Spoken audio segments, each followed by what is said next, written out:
Story halt, শুনতে গেলে থামতে হবে।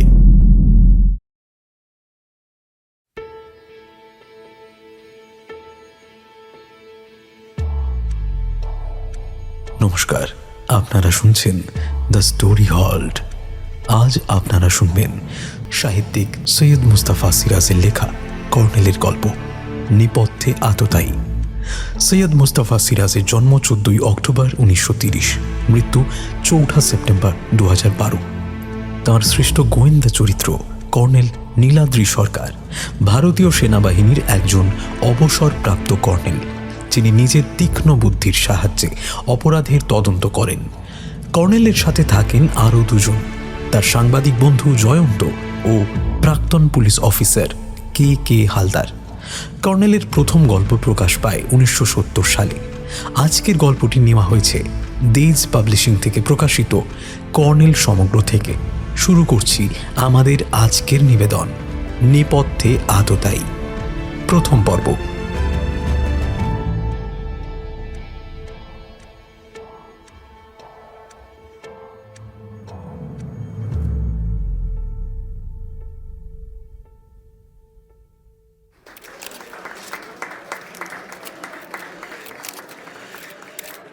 সুরজ দাস নেহালিয়ার সঙ্গে আমার পরিচয় হয়েছিল দিল্লিতে। ওই সময় সেখানে দেশের বড় বড় ব্যবসায়ীদের একটা সম্মেলন চলছিল। অনেক সাংবাদিকই সেখানে জুটেছিলেন। আমি জুটেছিলাম নেহাত খেয়াল বসে, কারণ দৈনিক সত্যসেবক পত্রিকা আমাকে দিল্লি পাঠিয়েছিল অন্য একটা অ্যাসাইনমেন্টে। আমার কাজ শেষ হওয়ার পর হঠাৎ দেখা হয়ে যায় আমার এক পুরনো সাংবাদিক বন্ধু সৌমেন চন্দ্রের সঙ্গে। সৌমেনই আমাকে জানায় কলকাতায় তার পরিচিত এক ব্যবসায়ীর সঙ্গে সে এসেছে। এখানে একটা ব্যবসায়ীদের সম্মেলন চলছে। তার পরিচিত ব্যবসায়ীটির কি উদ্দেশ্য তা সৌমেন জানে না, কারণ এ ধরনের সম্মেলনের খবর সাদাসিধেভাবে সব কাগজেই ছাপা হবে। এক্ষেত্রে সৌমেনকে মিস্টার নেহালিয়া কি উদ্দেশ্যে নিয়ে এসেছেন তা সে এখনও বুঝতে পারছে না। রিং রোডের ধারে দাঁড়িয়ে সৌমেনের সঙ্গে আমরা কথা বলছিলাম। পাশেই বিজ্ঞান ভবন। সেখান থেকে বেরিয়ে এক প্রৌঢ় ভদ্রলোক সিগারেট ধরাচ্ছিলেন। সৌমেন তাকে দেখিয়ে বলেছিল, ওই দেখ, সেই মিস্টার নেহালিয়া। ভেতরে সিগারেট খেতে দেয় না, তাই আমার মতো ওকেও বাইরে বেরোতে হয়েছে। আয়, তোর সঙ্গে আলাপ করিয়ে দিই। তার আগেই তিনি আমাদের দেখতে পেয়েছিলেন। সৌমেনকে দেখে মিষ্টি হেসে বললেন, আরে কি আশ্চর্য, তুমি যে কখন বাইরে চলে এসেছো আমি তো লক্ষ্যই করিনি। প্রেস কর্নারের দিকে তাকিয়ে তোমাকে দেখতে পাইনি। আপনার মতোই আমিও সিগারেট খাওয়ার জন্যই বাইরে এসেছিলাম, আর এসেছিলাম বলেই আমার এই বন্ধুর সঙ্গে দেখা হয়ে গেল। মিস্টার নেহালিয়া, এর নাম জয়ন্ত চৌধুরী, কলকাতার বিখ্যাত বাংলা পত্রিকা সাংবাদিক। আমাদের ইংরেজি পত্রিকা মেরে কেটে লাখখানেক বিক্রি হয়, আর জয়ন্তদের প্রচার সংখ্যা 5 লাখেরও বেশি। আর জয়ন্ত, ইনি কিন্তু কলকাতারই একজন বড় বাণিজ্য সংস্থার মালিক, মিস্টার সুরজ দাস নেহালিয়া। মিস্টার নেহালিয়া আমাকে সিগারেট অফার করতে আসছিলেন। আমি বলেছিলাম আমি সিগারেট ছেড়ে দিয়েছি। মিস্টার নেহালিয়া হাসতে হাসতে আমার কাঁধে হাত রেখে বললেন, আপনি সিগারেট ছেড়েছেন, কিন্তু আপনাকে আমি ছাড়ছি না। মিস্টার নেহালিয়া আজকাল সাংবাদিকদের বডিগার্ড করে চলাফেরা করেন। আমি আসলে ওর বডিগার্ডের রোলে আছি। তুইও আমার সঙ্গে জুটে যা। চলে আসুন জয়ন্তবাবু। সৌমেন কেন যে বডিগার্ড কথাটা বলল আমি জানি না, তবে হ্যাঁ, ওর নিউজ পেপার ওকে এখানে পাঠায়নি। আমি নিজের স্বার্থ নিয়ে এসেছি। তখন মার্চ মাসের বিকেল। কি জানি কেন আমার মনে হলো মিস্টার নেহালিয়ার সৌমেনকে সঙ্গে নিয়ে আসার পিছনে কোনো গূঢ় উদ্দেশ্য আছে। তবে সেটা পরে সৌমেনের কাছেও জানা যেত, কিন্তু ওই যে বলেছি, নেহাত খেয়াল বসেই বিজ্ঞান ভবনের প্রকাণ্ড হলে ঢুকে গেলাম। সৌমেন আমাকে নিয়ে প্রেস কর্নারে গেল। সেখানে অনেক চেয়ার খালি ছিল। ওদিকে মিস্টার নেহালিয়া ততক্ষণে মঞ্চে উঠে গিয়েছিলেন। এই ধরনের সম্মেলনে যে একঘেয়েমি থাকে তা বেশিক্ষণ বরদাস্ত করা যায় না। মিনিট 15-20 মধ্যেই বুঝতে পেরেছিলাম এটা সরকারি বাণিজ্য নীতির বিরুদ্ধে দেশের বণিক কুলের আসলে একটা প্রতিবাদ সভা। 5টা সম্মেলন শেষ হওয়ার পর আমি সৌমেনের কাছ থেকে কেটে পড়েছিলাম। তবে আমরা কে কোথায় উঠেছি সে কথা পরস্পরকে জানাতে ভুলিনি। আমি উঠেছিলাম আমার পত্রিকার দিল্লি শাখার অফিসে। পরদিন সকালে ট্রেনে কলকাতা ফেরার কথা। ক্যান্টিনে 9টার মধ্যেই ডিনার করে ঘরে এসে শুয়েছি। এমন সময় সৌমেনের ফোন এলো। সে বলেছিল জয়ন্ত, তুই অমন করে চলে না এলেই ভালো হতো। মিস্টার নেহালিয়া তোকে খুঁজছিলেন। আমরা কাল বিকেলের প্লেনে কলকাতা ফিরছি। তুই মিস্টার নেহালিয়ার কাঁধে চেপে আরামসে কলকাতায় ফিরতে পারতিস। কিন্তু আসল ব্যাপারটা কি বলতো সৌমেন? ওই ভদ্রলোক তোকে সঙ্গে নিয়ে এসেছেন তোদের কাগজে ব্যাপারটা বড় কভারেজ পাবে নিশ্চয়ই, এমন কিছুর জন্য নয়? হ্যাঁ, ব্যাপারটা আমি কলকাতায় ফিরে তোকে জানাবো। কোনো ঘটনার সূত্রপাত হয়তো এভাবেই হয়, কিন্তু আমি তখনও কল্পনাও করিনি অদূর ভবিষ্যতে কি গোলমেলে ঘটনার সঙ্গে জড়িয়ে যাব।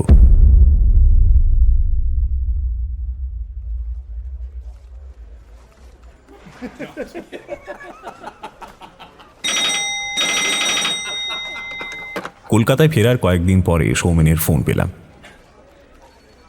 আমি তখন আমাদের পত্রিকার নিউজ রুমে বসে আড্ডা দিচ্ছি। সৌমেন বলল, জয়ন্ত, কেটে পড়তে পারিস তো এক্ষুনি চলে আয়। আমি তোর জন্য মেট্রো সিনেমা নিচে অপেক্ষা করব।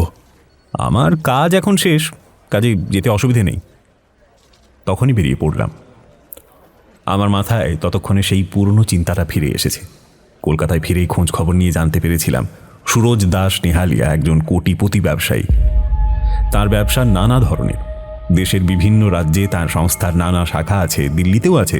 যদিও দিল্লিতে দেখা হওয়ার সময় সৌমেন এই কথা আমাকে জানায়নি। যাই হোক, সৌমেনকে তিনি কেন দিল্লির সম্মেলনে সঙ্গী করেছিলেন সেই কথাটা তাহলে এবার জানা যাবে। আমার ফিয়েট গাড়িটা মেট্রোর পাশে গিয়ে দাঁড়াতেই সৌমেন আমাকে দেখতে পেল। সে আমার গাড়িতে উঠে বলল, চল গঙ্গার ধারে গিয়ে কোথাও বসি। তখন বিকেল 5টা। গঙ্গার ধারে গাড়ি পার্ক করে আমরা দুজন অপেক্ষাকৃত নিরিবিলি জায়গা দেখে একটা বেঞ্চে বসলাম। সৌমেন একটা সিগারেট ধরিয়ে বলল, তখন যদি জানতাম লোকটার মনে কি আছে, তাহলে কখনো ওর সঙ্গে যেতাম না। আমি বড্ড ঝামেলায় জড়িয়ে গেছি জয়ন্ত। অবাক হয়ে ওর মুখের দিকে তাকিয়েছিলাম। বললাম, ব্যাপারটা একটু খুলে বলবি তো? সৌমেন সিগারেটে কয়েকটা টান দিয়ে এক রাশ ধোঁয়া ছাড়ল। তারপর কপালের এলোমেলো চুলগুলো সরিয়ে দিয়ে বলল, সুরেশ দাস আমাকে বলেছিল ওর সঙ্গে দিল্লি গিয়ে এখানে ওখানে ঘুরতে। একটা কনফারেন্স অবশ্য আছে, সেখানে আমাকে প্রেস কর্নারে বসতে হবে। এটা নাকি নেহাত শো। দিল্লিতে তার ব্যবসার একটা ব্রাঞ্চ আছে, কিন্তু আসল কথাটা হলো দিল্লিতে তার একটা বাংলো বাড়িও আছে, আর সেখানে এক ভদ্রমহিলা থাকেন। আর তারপর ওই মহিলার সঙ্গে সুরেশ দাসের একটা সম্পর্ক আছে।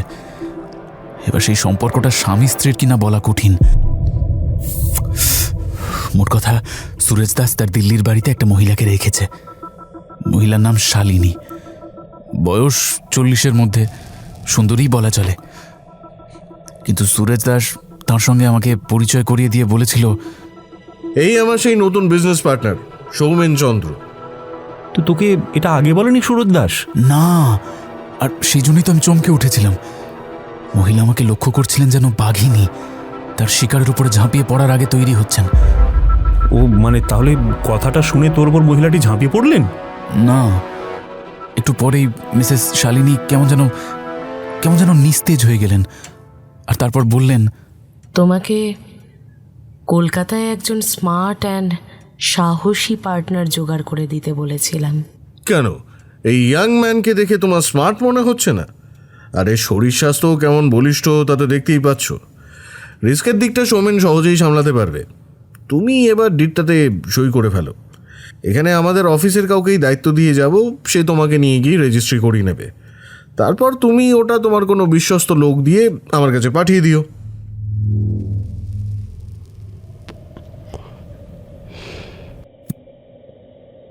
সৌমেন সিগারেটে শেষ টান দিয়ে জুতোর তলায় ঘষে সেটা নেভালো। আমি জিজ্ঞেস করলাম, এই ডিডটা কিসের? এক্স্যাক্টলি এটাই আশ্চর্য জয়ন্ত। ওই ডিডে মিসেস শালিনী তার সমস্ত শেয়ার আমার নামে হস্তান্তর করে দিচ্ছেন। তো তাহলে আগেই ওটা তৈরি করে নিয়ে গিয়েছিল সুরজ দাস? হ্যাঁ, অথচ এই বিষয়ে বিন্দু বিসর্গ আমাকে সে বলেনি। শুধু এটুকু বলেছিল যে তুমি মুক্তি বুঝে থাকবে। তারপর ডিডে প্রায় 7 লাখ টাকার শেয়ার উল্লেখ করা ছিল। মিসেস শালিনী বলল, তাহলে তুমি চেকটা আমাকেই লিখে দাও। তোমাকে আগেই বলেছিলাম অত ক্যাশ টাকা আমি সঙ্গে রাখতে পারবো না। তাছাড়া ব্যাংকে জমা দিতে যাওয়াও আজকাল বড্ড রিস্কি।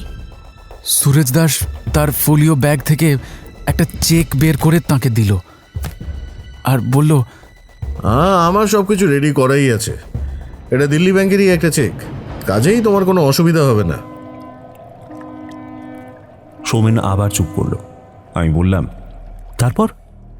চেকটা দিয়ে ডিডে সাইন করিয়ে নিয়ে সুরেশ দাস মহিলাকে বলল, আজ রাত্রেই আমরা কলকাতা ফিরে যাচ্ছি। কাজেই যাওয়ার পথে ডিটটা বরং ভানুপ্রতাপ সিংহের কাছেই রেখে যাব। তুমি কথা মতোই কাজ করবে। এরপর আমি বাইরে বেরিয়ে গিয়ে সুরেশ দাসকে চেপে ধরেছিলাম। আরে আপনি এসব কিসের গন্ডগোল আমাকে জড়ানোর জন্য সঙ্গে নিয়ে এসেছেন বুঝতে পারছি না। তোমাকে কিচ্ছু বুঝতে হবে না। ডিডটা তোমার নামেই রেজিস্ট্রি হবে। তারপর ওই ডিডের মতো অবিকল একটা ডিড আমার নামে তৈরি করে তুমি তোমার পার্টনারশিপ আমাকে ফেরত দেবে।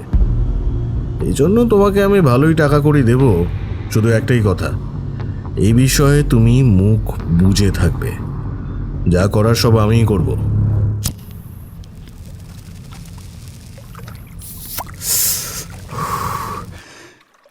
দিল্লিতে আমরা একটা হোটেলে ছিলাম।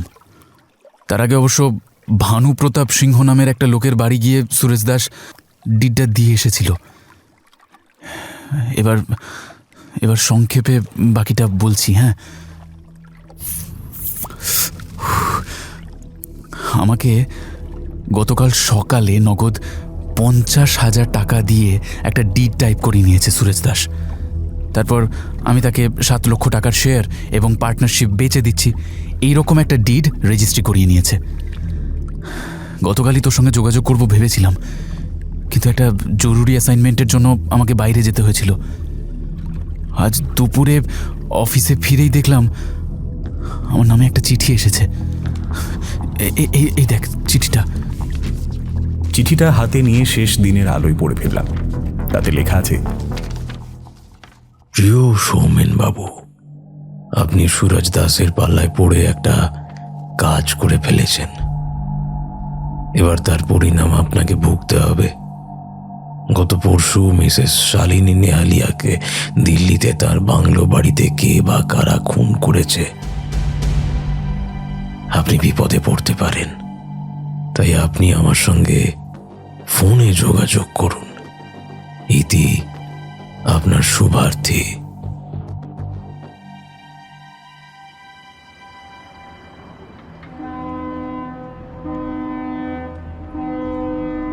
ফোন নাম্বারটা পাশেই লেখা আছে। চিঠিটা পড়ার পর বললাম, দিল্লিতে এক ভদ্রমহিলা খুন হয়েছেন যিনি তোকে একটা কোম্পানির 7 লক্ষ টাকার শেয়ার বিক্রি করেছিলেন। কিন্তু এতে তোর বিপদ কি হবে বোঝা যাচ্ছে না। হ্যাঁ, তবে ব্যাপারটা বেশ গোলমেলে ঠেকছে। তুই ভদ্রলোককে ফোন করেছিলি? না, অ্যাকচুয়ালি আমি তোর সাহায্য চাইছি। আমার সাহায্য মানে তো আমার friend philosopher guide colonel Niladri সরকারের সাহায্য। হ্যাঁ ঠিক তাই। আসলে সোজাসুজি কর্নেল সাহেবের সঙ্গে কথা বলতে আমার মানে দ্বিধা হচ্ছিল আর কি। তুই ভাবতেই পারিস যে এইভাবে আমি বন্ধুত্বের সুযোগ নিচ্ছি। সৌমেন, তুই এসব কি বলছিস? কর্নেল সাহেব একজন বিখ্যাত মানুষ, সরাসরি তাঁর কাছে যাওয়ার সাহস আমার নেই। আর তাছাড়া তিনি এই ব্যাপারটা বিশ্বাস নাও করতে পারেন। কিন্তু তুই আগাগোড়া আমার মুখে যা যা ঘটেছে সবই শুনেছিস, তাই মানে আমার অনুরোধ যে তুই আমাকে কর্নেল সাহেবের কাছে নিয়ে চল। যে সময়ের কথা বলছি তখনও দেশে সেলফোনের প্রচলন হয়নি। তাছাড়া আমি জানতাম কর্নেলকে তার অ্যাপয়েন্টমেন্টেই পাওয়া যাবে, কারণ আজ সকালেই তিনি আমাকে ফোন করে আমার স্বাস্থ্যের খবর নিয়েছেন। অর্থাৎ গত রবিবার আমি তার ডেরায় অভ্যাস মতো যাইনি, এটাও একটা কারণ।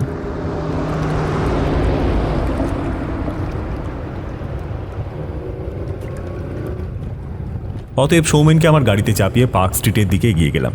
তারপর ফ্রি স্কুল স্ট্রিট পার হয়ে এলিয়ট রোড এলাকায় কর্নেলের বাড়িতে পৌঁছলাম। লনের এক পাশে গাড়ি পার্ক করে রেখে 3 তলায় উঠে গেলাম। তারপর ডোরবেলের সুইচ টিপতেই শিগগির দরজা খুলে গেল।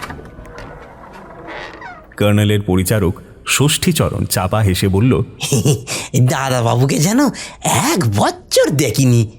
কোথায় ছিলেন দাদাবাবু? দিল্লিতে, বলে ছোট্ট ওয়েটিং রুমের ভেতর দিয়ে এগিয়ে গিয়ে কর্নেলের জাদুঘর সদৃশ বিশাল ড্রয়িং রুমে প্রবেশ করলাম। কর্নেল ইজি চেয়ারে বসে যথারীতি একটা প্রকাণ্ড বইয়ের পাতায় চোখ রেখেছিলেন। মুখ না তুলে বললেন, আর শুনেছি তারা না খেলে বিড়াল কখনো গাছে চড়ে না। যাই হোক, তোমার সঙ্গীকে কোথায় যেন দেখেছি মনে হচ্ছে। এও মনে হচ্ছে সমস্যাটা তারই। বলে তিনি সৌমেনের দিকে ভ্রু কুঁচকে তাকিয়ে রইলেন। সৌমেনকে বিব্রত দেখাচ্ছিল। কর্নেলের দৃষ্টি অনেক সময় আমার অন্তর্ভেদী মনে হয়। বললাম, আপনি কি সৌমেনকে কোথায় দেখেছেন তাই স্মরণ করছেন? সৌমেন, সৌমেন চন্দ্র, তাই না? দ্য ডেইলি ট্রানজিশনের সাংবাদিক। হ্যাঁ, মনে পড়েছে। আপনার সঙ্গে জয়ন্ত হোটেল কন্টিনেন্টালে একটা পার্টিতে আলাপ করিয়ে দিয়েছিল। রাইট। আমি অবশ্য বেশিক্ষণ আপনার সঙ্গে কথা বলার সুযোগ পাইনি, কিন্তু আশ্চর্য, আপনি 3 মাস আগের একটুখানি সাক্ষাৎকে মনে রেখেছেন। এ তো আমার সৌভাগ্য। কর্নেল বইটা বন্ধ করে টেবিলে রেখে সহাস্যে বললেন, তোমাকে মনে রাখার একটা কারণ আছে। তোমাকে আমি আমার এক বন্ধুর ছেলের সঙ্গে গুলিয়ে ফেলেছিলাম, আর তার নাম ছিল অর্ক মুখার্জি। কিন্তু তার চেহারার সঙ্গে তোমার খানিকটা মিল ছিল এবং আছে। তখন কথাটা জিজ্ঞেস করার সুযোগ পাইনি। বাই এনি চান্স কৈলাসগড়ের কুমার বাহাদুর? কর্নেল হঠাৎ থেমে গেলেন। ষষ্ঠীর ট্রেতে 3 কাপ কফি আর স্ন্যাক্স এনে রেখে গেল। সৌমেন অবাক হয়ে কর্নেলের কথা শুনছিল। এবার সে বলে উঠল, কৈলাসগড়ের কুমার বাহাদুর সুভদ্র নারায়ণ রায়চৌধুরী আমার দাদু। আমার বাবার সঙ্গে ওর বড় মেয়ের বিয়ে হয়েছিল, অসবর্ণ বিয়ে। হ্যাঁ, তোমরা ওই সুবর্ণ বণিক আর ওরা ব্রাহ্মণ। যাকে কফি খাও, কফি স্নায়ু চাঙ্গা করে। কফি খেতে খেতে আমি সংক্ষেপে সৌমেনের কাহিনী কর্নেলকে শুনিয়ে দিলাম। তারপর সেই চিঠিটাও তার হাতে দিলাম। চিঠিটা পড়ে দেখার পর কর্নেল বললেন, সোমেন, তুমি এই টেলিফোন থেকে ভদ্রলোককে রিং করো, আর আমি আমার ঘরে গিয়ে এই লাইনে যে এক্সটেনশন আছে সেখান থেকে ফোনে আড়ি পাচ্ছি। কথাটা বলে তিনি ব্যস্তভাবে উঠে তাঁর বেডরুমে গেলেন। আমি সৌমেনকে বললাম, কুইক। সৌমেন নার্ভাস মুখে রিসিভার তুলে ডায়াল করতে থাকল। মার্চের সেই সন্ধ্যাটা ছিল টান টান উত্তেজনায় পূর্ণ। সৌমেনের টেলিফোনের কথাবার্তা শুনে বুঝতে পারছিলাম ভদ্রলোক তাকে পার্ক স্ট্রিটে মুনলাইট বারে দেখা করতে বলছেন। সময়কাল রবিবার সন্ধে 6টা। মাত্র মিনিট 5 দুজনের মধ্যে কথা হলো। তারপর রিসিভার রেখে সৌমেন আমার দিকে তাকালো। মৃদু স্বরে সে বলল, ভদ্রলোকের পরনে থাকবে ঘন নীল শার্ট এবং ছাই রঙা প্যান্ট। তাঁর হাতে একটা ফুলিও ব্যাগ থাকবে। আমি মুনলাইট বারে ঢুকলে তিনি আমাকে ডেকে নেবেন। আমার আশ্চর্য লাগছে জয়ন্ত, ভদ্রলোক আমার পারিবারিক পরিচয়ও জানেন। এই সময় কর্নেল এসে গেলেন। ইদি চেয়ারে বসে তিনি বললেন, হ্যাঁ, ভদ্রলোক যিনি হন খুব স্মার্ট এবং ধূর্ত। জয়ন্তের কাছে যা সব শুনেছি তাতে আমার ধারণা এই লোকটি সুরজ দাস নেহালিয়া কোম্পানিরই কোনো পার্টনার অথবা এক্সিকিউটিভ। যাই হোক, মুনলাইট বারে আমি মাঝে মাঝে বিয়ার খেতে যাই। জয়ন্ত আমার সঙ্গে অনেক সময় গেছে। ওয়েটাররা সবাই আমার চেনা, বারের মালিকও অচেনা নয়। কাজেই তুমি নিশ্চিন্তে কাল সন্ধে 6টায় সেখানে যাবে, কিন্তু সাবধান, আমাদের দিকে ভুলেও তাকাবে না। কর্নেল, মানুষের চোখের দৃষ্টি সব কিছুর ওপরে পড়তে পারে, তাতে তার চেনা অচেনা কিছু প্রমাণ হয়? কাজেই আপনি বেচারাকে ভড়কে দেবেন না। সৌমেনও কম স্মার্ট নয়। কর্নেল সাহেবকে একটা কথা জিজ্ঞাসা করতে চাই। স্বচ্ছন্দে। আমি চাই কোনো কথা যেন আমার কাছে গোপন না থাকে। দিল্লি থেকে ফিরে সুরেশ দাসের ডিডে সাইন করার পর আমি আর তার ছায়া মারাইনি। তাহলে সে রেজিস্ট্রারের অফিসে সৌমেন চন্দ্র সাজিয়ে অন্য কোনো যুবককে নিয়ে গিয়েছিল। তো এই ভদ্রলোকের চিঠি পাওয়ার পর তুমি কি সুরজ দাসের সঙ্গে আর যোগাযোগ করেছিলে? হ্যাঁ, করব ভেবেছিলাম, কারণ দিল্লিতে সেই ভদ্রমহিলা হঠাৎ খুন হয়ে গেছেন, এই ব্যাপারেই তাকে চার্জ করার ইচ্ছে হয়েছিল। কিন্তু তার আগে আমি জয়ন্তের মাধ্যমে আপনার সাহায্য পাবো এটা ভেবে রেখেছিলাম, তাই উত্তেজনা দমন করেছিলাম। তুমি কোনো চিন্তা করো না, অন্তত কাল সন্ধ্যায় ওই অজ্ঞাত পরিচয় লোকটির সঙ্গে তোমার কথাবার্তা হওয়া পর্যন্ত তুমি নিরাপদ। তুমি থাকো কোথায়?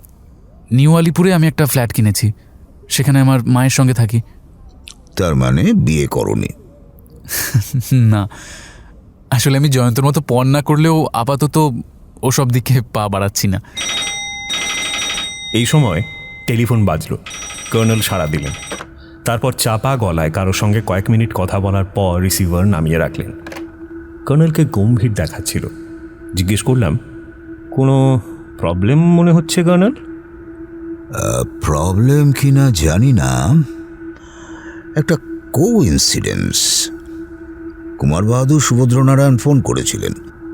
তার নাতি অর্কের গাড়ি লক্ষ্য করে আজ সন্ধ্যায় কে বা কারা গুলি ছুঁড়েছে। পেছন দিকের কাঁচ ক্র্যাক করেছে, এছাড়া কোনো ক্ষতি হয়নি। অর্ককে অ্যাটাক করেছিল কর্নেল? আমার মনে হচ্ছে আততায়ীরা ভুল করে তাকে আমি, অর্থাৎ সৌমেন ভাবেনি তো? আমার তা মনে হয় না, কারণ তোমারও জানা উচিত, যেহেতু তুমি অর্ককে চেনো, তার জন্য কুমার বাহাদুরকে প্রায় অপদস্থ হতে হয়। সমস্যা হয়েছে ওর বাবাও বেঁচে নেই, সে আর তার বিধবা মা অর্থাৎ কুমার বাহাদুরের ছোট মেয়ে তার কাছেই থাকে। ঠিক আছে জয়ন্ত, তুমি কি তোমার বন্ধুকে বাড়িতে পৌঁছে দিয়ে আসবে? না, আমি নিচে গিয়ে একটা ট্যাক্সি ধরে নেব। তোমার একটা গাড়ি থাকা উচিত ছিল। অফিস থেকে গাড়ি পেতে আমার অসুবিধে নেই, কিন্তু আমি আসলে পায়ে হেঁটে বা ট্রামে বাসে যাতায়াত করতে ভালোবাসি। আমি সৌমেনকে এগিয়ে দিতে গেলাম। নিচে গিয়ে সৌমেন বলল, ঠিক আছে, তুই সবার আগে আমাকে একটা রিং করিস। সৌমেনকে বিদায় দিয়ে কর্নেলের কাছে ফিরে এলাম। কর্নেল ইজি চেয়ারে হেলান দিয়ে চোখ বুজে চুরুট টানছিলেন। সোফায় বসে আমি বললাম, আমার এই একটা ব্যাপার বড় আশ্চর্য লাগে কর্নেল। রাজ্যের যত রাজা গজা, জমিদার এবং তাদের বংশধর, যত সব কুমার বাহাদুর, সবাইকে আপনি চেনেন। আর নিছক চেনা নয়, তারা আপনার বন্ধু। আমি ছিলাম ব্রিটিশ সেনাবাহিনীতে, আর ওইসব রাজা জমিদার বা তাঁদের বংশধররা ছিলেন ব্রিটিশদের পরম অনুগত। ব্যতিক্রম হয়তো ছিল, কিন্তু সৌমেন এবং অর্কের দাদু সুভদ্রনারায়ণ রায়চৌধুরী ছিলেন বেজায় রকমের ব্রিটিশ ভক্ত। তার ফলে যারা স্বদেশী আন্দোলন করতেন তাদের কাছে তিনি ছিলেন পরম শত্রু। কিন্তু মজার ব্যাপারটা এবার বলি। তাঁর নিজের ছেলে সূর্যনারায়ণ স্বদেশীদের হাতে হাত মিলিয়ে শেষ অবধি ত্যায্যপুত্র হন। সেটা 1942 সালের কথা। দেশে তখন অগস্ট আন্দোলন চলছে। সূর্যনারায়ণ পুলিশের গুলিতে মারা যান। আমার ধারণা সুভদ্রনারায়ণ মুখে যাই বলুন, মনের গভীরে খুব আঘাত পেয়েছিলেন। সেই থেকে তিনি আমার মতো প্রকৃতির দিকে মন দিয়েছিলেন। তাঁর বাড়িতে যে লাইব্রেরি আছে তা আমাদের মতো অনেকেরই পক্ষে ঈর্ষার কারণ। উদ্ভিদ আর প্রাণী জগৎ সম্পর্কে দুষ্প্রাপ্য বইয়ের অমন সংগ্রহ আমি আর কোথাও দেখিনি। আচ্ছা, তাহলে বোঝা গেল আপনার সঙ্গে সৌমেনের দাদুর সম্পর্কের সূত্রটা কি। ষষ্ঠী। কর্নেল হঠাৎ হাঁক দিলেন। বুঝলাম আর এক রাউন্ড কফি আসছে।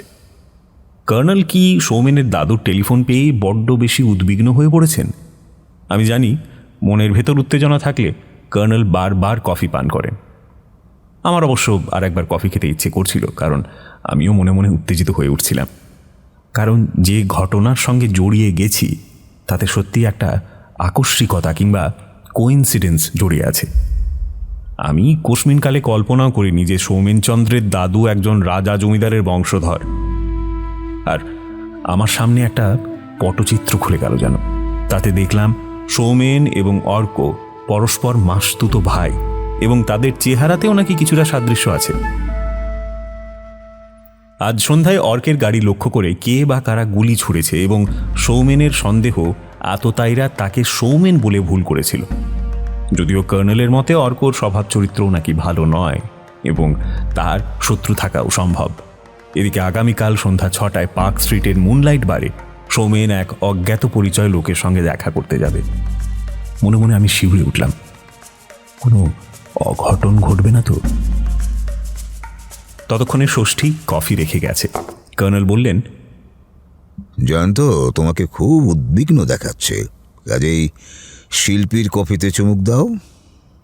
হ্যাঁ বস, আমি শুধু এটাই ভাবছি যে কাল সন্ধ্যায় মুনলাইট বারে ঢোকার আগে সৌমেনের কোনো বিপদের আশঙ্কা নেই তো? তোমার এই কেসের ব্যাপারে আমি এখনো প্রায় অন্ধ। যতক্ষণ না সুরজ দাস নেহালিয়ার সম্পর্কে খোঁজ খবর নিচ্ছি ততক্ষণ আমাকে অন্ধকারে অনুমান করে পা বাড়াতে হবে। তবে তোমার আশঙ্কা আমি উড়িয়ে দিচ্ছি না, বরং তুমি একটা কাজ করতে পারো।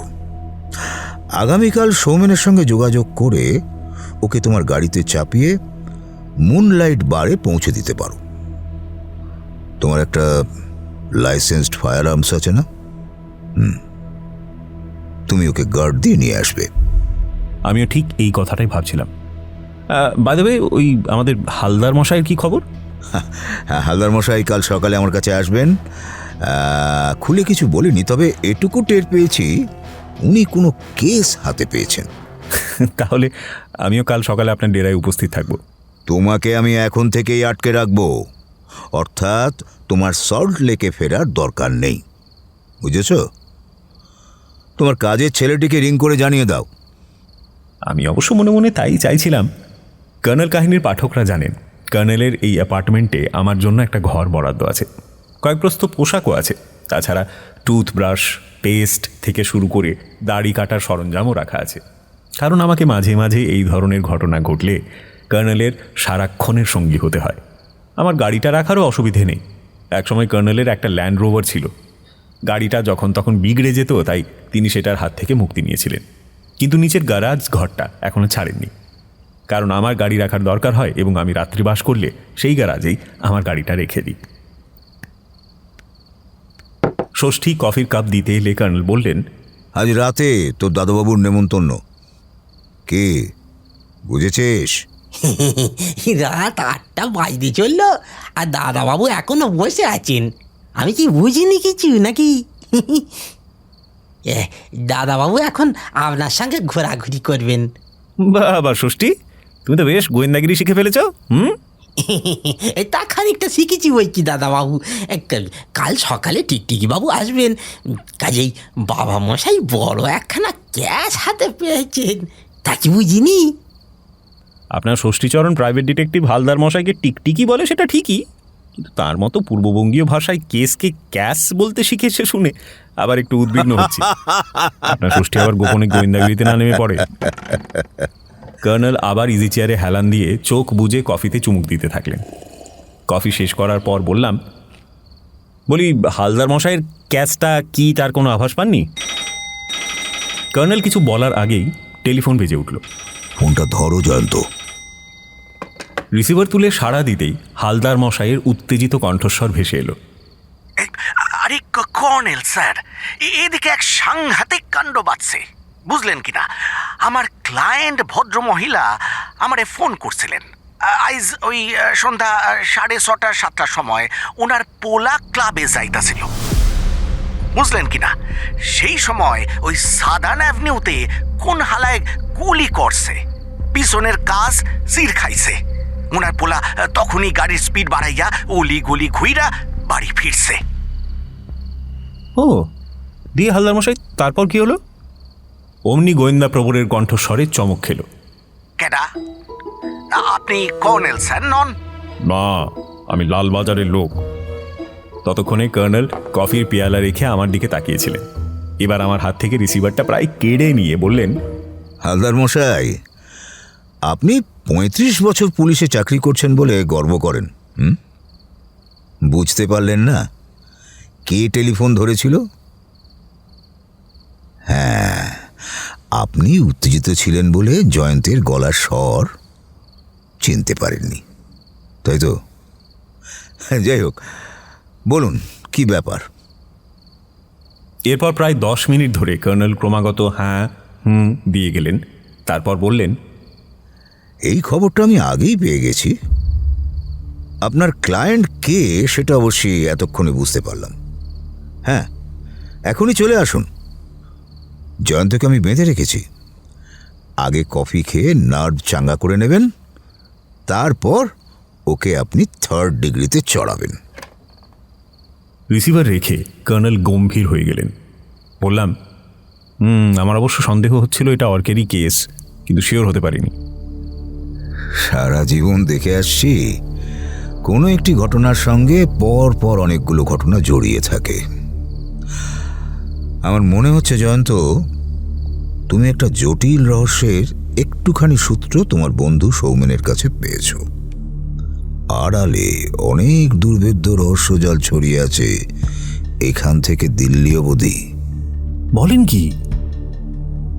কর্নেল আমার কথার জবাব দিলেন না। পোড়া চুরুটটা অ্যাস্ট্রেতে ফেলে দিয়ে আর একটা চুরুট বের করে ধরালেন। তারপর আগের মতো হেলান দিয়ে চোখ বুঝলেন। চুরুটের নীল ধোঁয়া তার প্রশস্ত টাকের ওপর ঘুরতে ঘুরতে মিলিয়ে যাচ্ছিল। হালদার মশাই এলেন প্রায় আধ ঘন্টা পরে। ঘরে ঢুকে শটান এগিয়ে ধপাস করে সোফায় বসলেন। তারপর আমার দিকে তাকিয়ে হাসতে হাসতে বললেন, কর্নেল স্যার না কইলেও আমি টের পাইছিলাম আপনি ফোন ধরছেন। না না, সে আপনি যাই বলুন হালদার মশাই, এই কথাটা আমি মানতে পারলাম না। আমি আপনারে সার্চ করতাম, কিন্তু তখনই কর্নেল স্যারের সাড়া পাইলাম। এসব কথা থাক। আপনার ক্লায়েন্টের সঙ্গে কি দেখা করে এসেছেন? না, তবে ফোনে ওনারে কইয়া দিছি পোলারে যেন বাইরে যাইতে না দেন। তা ম্যাডাম কইলেন তার পোলার দাদুরে, অর্থাৎ ম্যাডাম তার বাবার লগে কথা কইছেন। ওনার বাবা যে একজন কুমার বাহাদুর আমি জানতাম না, কারণ ম্যাডাম গণেশ অ্যাভিনিউয়ে আমার ডিটেকটিভ এজেন্সির অফিসে যাইয়া তখন কন্ট্যাক্ট করছিলেন। আমি ওনাদের বাড়ি যাই নাই। এই সময় ষষ্ঠীচরণ হালদার মশাইয়ের জন্য স্পেশাল কফি এনে রেখে গেল। হালদার মশাই কফি পানে মন দিলেন। গণেশ অ্যাভিনিউয়ে একটা 3তলা বাড়ির ছাদের ওপর অ্যাসবেস্টাস ছাউনি দেওয়া একখানি ঘরে হালদার মশাইয়ের অফিস। নিচে থেকেই সাইনবোর্ডটা চোখে পড়ে। তাতে লেখা আছে হালদার প্রাইভেট ডিটেকটিভ এজেন্সি। তার তলায় লেখা আছে এক্স পুলিশ ইন্সপেক্টর মিস্টার কে কে হালদার। তিনি মাঝে মাঝে আমাদের বহুল প্রচারিত দৈনিক সত্যসেবক পত্রিকা এবং কদাচিৎ কোনো ইংরেজি দৈনিকে তার ডিটেকটিভ এজেন্সির বিজ্ঞাপন দিয়ে থাকেন। তার কফি খাওয়া তখনও শেষ হয়নি, এমন সময় আবার টেলিফোন বেজে উঠল। কর্নেল রিসিভার তুলে সাড়া দিলেন। তারপর বললেন, বলুন কুমার বাহাদুর। হ্যাঁ, আপনার উত্তেজনার কারণ আছে। গায়ত্রী আপনার সঙ্গে কথা না বলেই প্রাইভেট ডিটেকটিভের শরণাপন্ন হয়েছে। বেশ, তো এটা দোষের কিছু নয়। আপনার শরীরের অবস্থা ভেবেই আপনাকে সে বিব্রত করতে চায়নি। তবে আপনি শুনলে খুশি হবেন, গায়ত্রী যে প্রাইভেট ডিটেকটিভকে হায়ার করেছেন তিনি আমারই এক ঘনিষ্ঠ সহযোগী। কাজেই আপনার চিন্তা নেই। হ্যাঁ, অর্কের ব্যাপারে যেমন আপনার তেমনই তার মায়ের উদ্বেগেরও কারণ আছে। যাই হোক, ব্যাপারটা এখন আমার হাতে এসে পড়েছে। আপাতত সে কথা খুলে বলতে চাইছি না, কারণ টেলিফোনে বলার মতো কথা নয়। আপনি নিশ্চিন্ত থাকুন, আমি যথাসময় আপনার কাছে যাব। এই সময় ডোরবেল বাজল। ষষ্ঠী। একটু পরে ড্রয়িং রুমে ঢুকলেন লালবাজারের ডিটেকটিভ ডিপার্টমেন্টের নরেশ ধর। ঘরে ঢুকেই তিনি মুচকি হেসে বললেন, বাহ, এ একেবারে ত্রয়স্পর্শযোগ। বরাবর দেখে আসছি কর্নেল কোনো রহস্যের দিকে পা বাড়ালেই কোনো অজ্ঞাত সূত্রে লালবাজারের ডিটেকটিভ ডিপার্টমেন্টের এই বিচক্ষণ এসআই নরেশবাবুর টনক নড়ে। কিন্তু এক্ষেত্রে আপাতত ঘটনা দুটো। একটা ঘটনা হলো দিল্লিতে এক মহিলার হত্যাকাণ্ড, আর দ্বিতীয়টি এই কলকাতায় আজ সন্ধ্যায় জনৈক কুমার বাহাদুরের নাতির ওপর আততায়ীদের হামলা। নরেশবাবু নিশ্চয়ই দিল্লির ঘটনার সূত্রে এখানে আসেননি। এ বিষয়ে নিশ্চিত হয়ে বললাম, নরেশবাবু কি অভিজাত কোনো পরিবারের বখাটে ছেলের ওপর হামলার কেস হাতে নিয়েছেন? লক্ষ্য করছিলাম কর্নেল আমার দিকে চোখ কটমটিয়ে তাকিয়ে আছেন, কিন্তু মুখের কথা বেরিয়ে গেছে, কি আর করা যাবে। আমার কথা শুনে নরেশবাবু একটু হেসে বললেন, তাহলে বোঝা গেল এরম একটা কেস মিস্টার হালদারও হাতে নিয়েছেন। তা লইছি নরেশবাবু, আপনি ঠিকই কইছেন, কিন্তু আপনিও কি সেই কেসের ব্যাপারেই কর্নেল স্যারের লগে কথা কইতে আইছেন? ষষ্ঠীচরণ আবার এক কাপ কফি দিয়ে গেল। কর্নেল বললেন, নরেশবাবু, কফি খান, তারপর কথা হবে। আমি কিন্তু দৈনিক সত্যসেবক পত্রিকা থেকে খবর নিয়ে জয়ন্তবাবুর সল্টলেকের ফ্ল্যাটে যাচ্ছিলাম। হঠাৎ খেয়াল হলো জয়ন্তবাবুকে কর্নেল সাহেবের অ্যাপার্টমেন্টেও পেতে পারি। আমার কাছে যাচ্ছিলেন? কি ব্যাপার? আমার ডিপার্টমেন্ট থেকে একজনের দিকে লক্ষ্য রাখা হয়েছে, তার গতিবিধির ব্যাপারে ফলো করেও আমাদের লোকেরা। আজ সন্ধ্যায় গঙ্গার ধারে জয়ন্তবাবুর সঙ্গে তাকে বহুক্ষণ ধরে কথা বলতে দেখেছে। তারপর আর তারা জয়ন্তবাবুর সঙ্গে কে ফলো করার প্রয়োজন বোধ করেনি, আমাকে খবরটা পৌঁছে দিয়েছে। কি সর্বনাশ! আমার বন্ধু সৌমেন চন্দ্রের পিছনে। হ্যাঁ, কথাটা আমি কফি শেষ করে বলছি। ঘরে একটা অস্বস্তিকর স্তব্ধতা।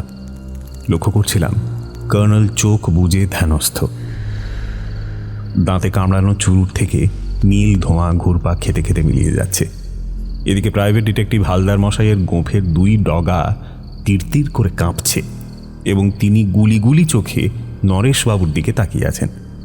এটা গোয়েন্দা প্রবরের উত্তেজনার চিরাচরিত লক্ষণ। আমি ভেবে পাচ্ছিলাম না সৌমেনের পিছনে লালবাজারের গোয়েন্দা লেগে থাকার কারণ কি হতে পারে। এ কথা ঠিক, দিল্লিতে যে মহিলা খুন হয়েছেন তার কাছ থেকে একটা কোম্পানির 7 লক্ষ টাকার শেয়ার সৌমেনের নামে হস্তান্তরিত হয়েছে, কিন্তু এতে সৌমেনের দোষটা কোথায়?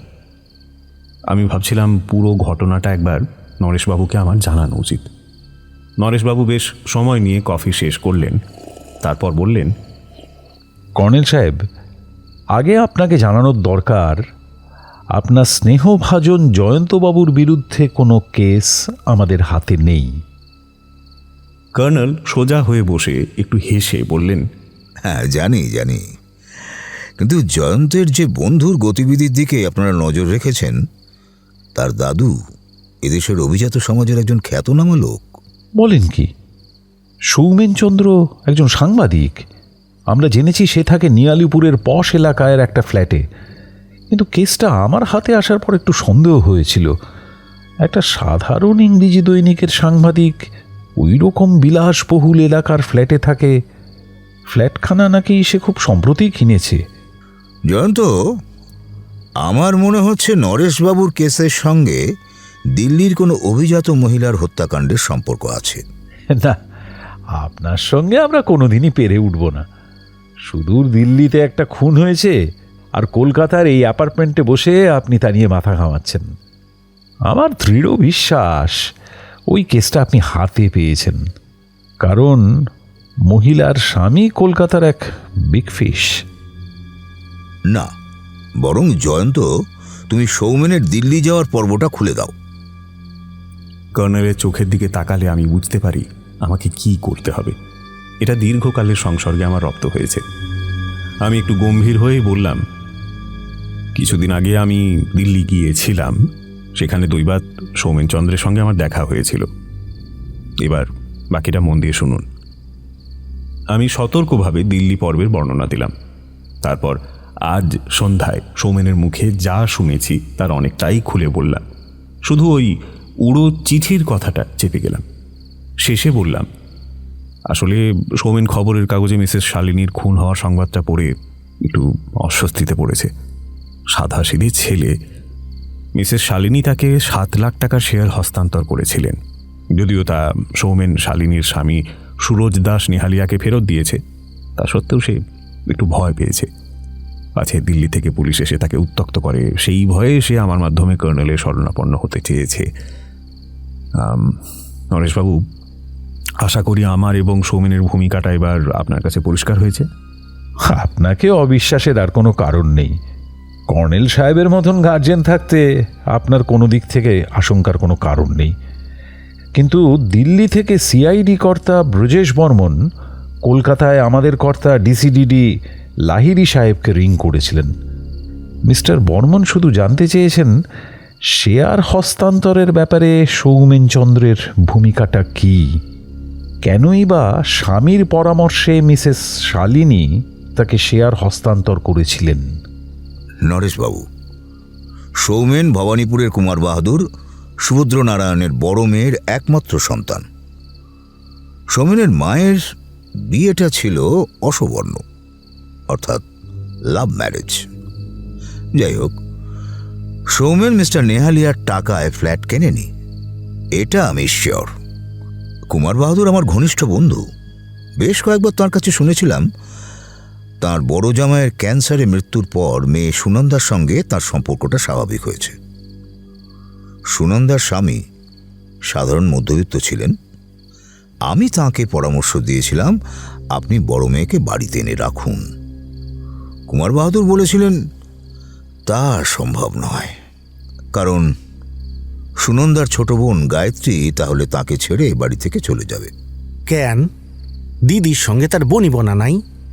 না, গায়ত্রীর ধর্মে একটু বাতিক আছে, জাতপাতের প্রথার ব্যাপারে সে একেবারে অন্ধ। সুবর্ণবণিকের ছেলেকে তার দিদি বিয়ে করেছে, এটা সে সহ্য করতে পারেনি।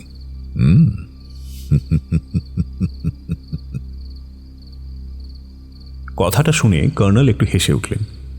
কে জানে কেন আমার মনে হলো তার হাসিটা তাৎপর্যময়। নরেশবাবু ব্যাপারটা ধরেছেন মনে হলো। মুচকি হেসে বললেন, আচ্ছা কর্নেল সাহেব, দুই বোনের মধ্যে বয়সের তফাৎ কতটা আপনি জানেন? মাত্র 2 বছর। তবে নরেশবাবু, আপনার মুখের রেখা থেকে আমি কি যেন একটা কথা লক্ষ্য করছি।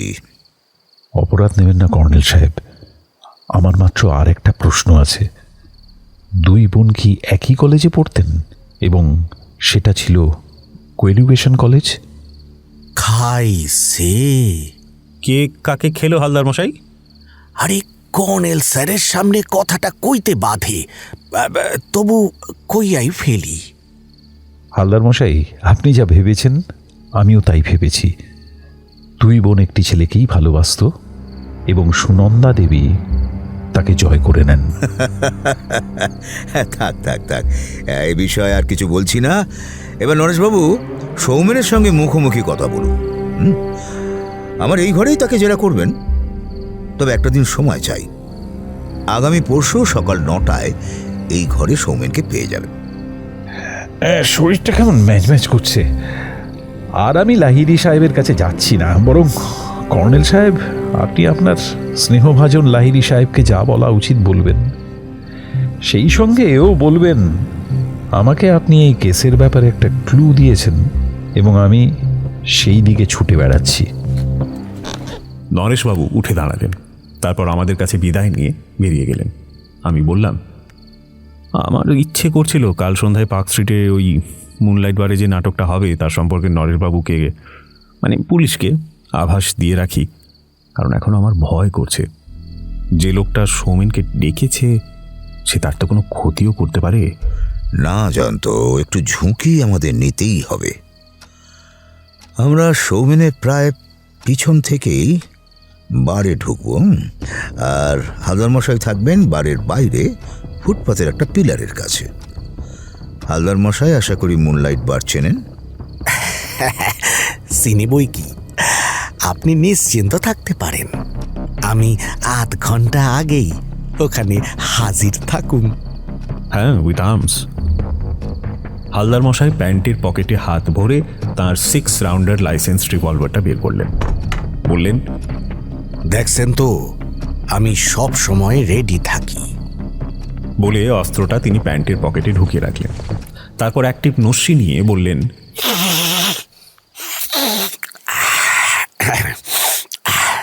কর্নেল স্যার, আমি তাহলে কাইল ম্যাডামের লইয়া আপনার এখানে আসতাছি, কেমন? না হালদার মশাই, আমি আর জয়ন্ত কাল সকালে ভবানীপুরে কুমার বাহাদুরের বাড়ি যাব। আশা করি এখন বুঝতে পেরেছেন আপনার ক্লায়েন্ট গায়ত্রী দেবী আমার সুপরিচিত। বেশ বেশ, তাহলে আমি কাইল মর্নিংয়ে আমার ক্লায়েন্টের কাছেই যামু। তবে আপনি ওনার পোলা অর্কের সম্পর্কে যা কইলেন আমার একটু অস্বস্তি হইতেছে। আচ্ছা, যাই গিয়া। বলে প্রাইভেট ডিটেকটিভ হালদার মশাই আস্তে আস্তে বেরিয়ে গেলেন। কর্নেল ঘড়ির দিকে তাকিয়ে বললেন, সময় একেবারে রুদ্ধশ্বাসে ছুটেছে, 9:30 বাজে। থাক, আর কফি খাবো না। জানতো, তুমি তোমার ঘরে গিয়ে পোশাক বদলে নাও। এই রাতে আমরা কোথাও বেরোচ্ছি না। ষষ্ঠীচরণ আমার ঘরের তালা খুলে দিয়েছিল। আমি তার আগে নিচে কর্নেলের গ্যারাজে আমার গাড়ি রেখে এসেছিলাম। তারপর পোশাক বদলে মুখে জল দিয়ে মেজাজটা একটু হালকা করে নিয়েছিলাম। তারপর রাত 10টায় ডিনার করে কর্নেল তার অভ্যেস মতো আবার ড্রয়িং রুমে গিয়েছিলেন। জানতাম উনি লালবাজারে থাকা DCDD1 মিস্টার অরিজিৎ লাহিড়িকে এতক্ষণে টেলিফোন করবেন। আমার কৌতূহল থাকা সত্ত্বেও বিছানায় শুয়ে পড়লাম। সৌমেনের উটকো ঝামেলায় জড়িয়ে গিয়ে কি অবস্থায় পড়ব কে জানে। ঘুমের মুহূর্ত অবধি এই কথাটাই আমাকে উত্তপ্ত করছিল।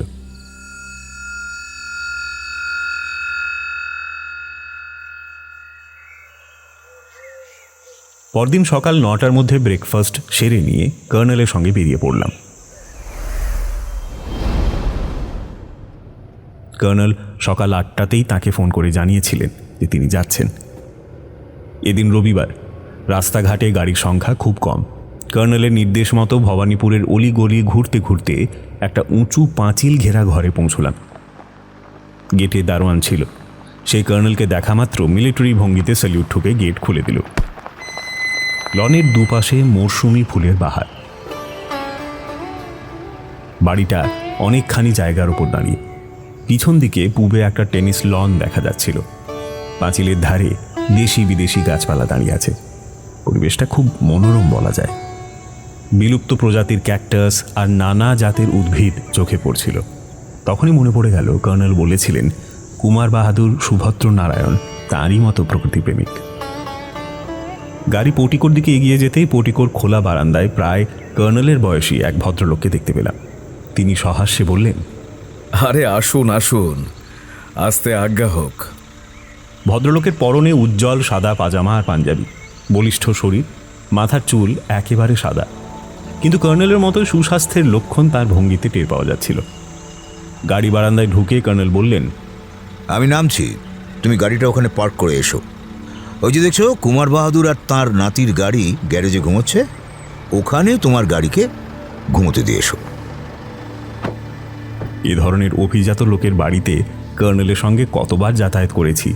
একই ধরনের হল ঘর, নতুন পুরনোতে মেশানো ফার্নিচার, ফ্লাওয়ার ভাস, দেয়ালে পূর্বপুরুষদের প্রকাণ্ড প্রকাণ্ড সব পেইন্টিং। ভদ্রলোক আমাদের অভ্যর্থনা করে পুরনো কার্পেট বিছানো কাঠের সিঁড়ি দিয়ে দোতলায় নিয়ে গেলেন। চওড়া বারান্দায় কয়েকটা বেতের চেয়ার এবং একটা বড় টেবিল ছিল। কুমার বাহাদুর বললেন, তা এখানেই বসা যাক।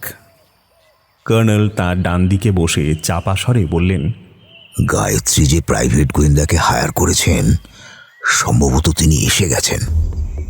গায়ত্রী আমাকে কোনো কথা না জানিয়ে ছেলের জন্য গোয়েন্দা ভাড়া করতে যাবে, সেটা আমি ভাবতে পারিনি।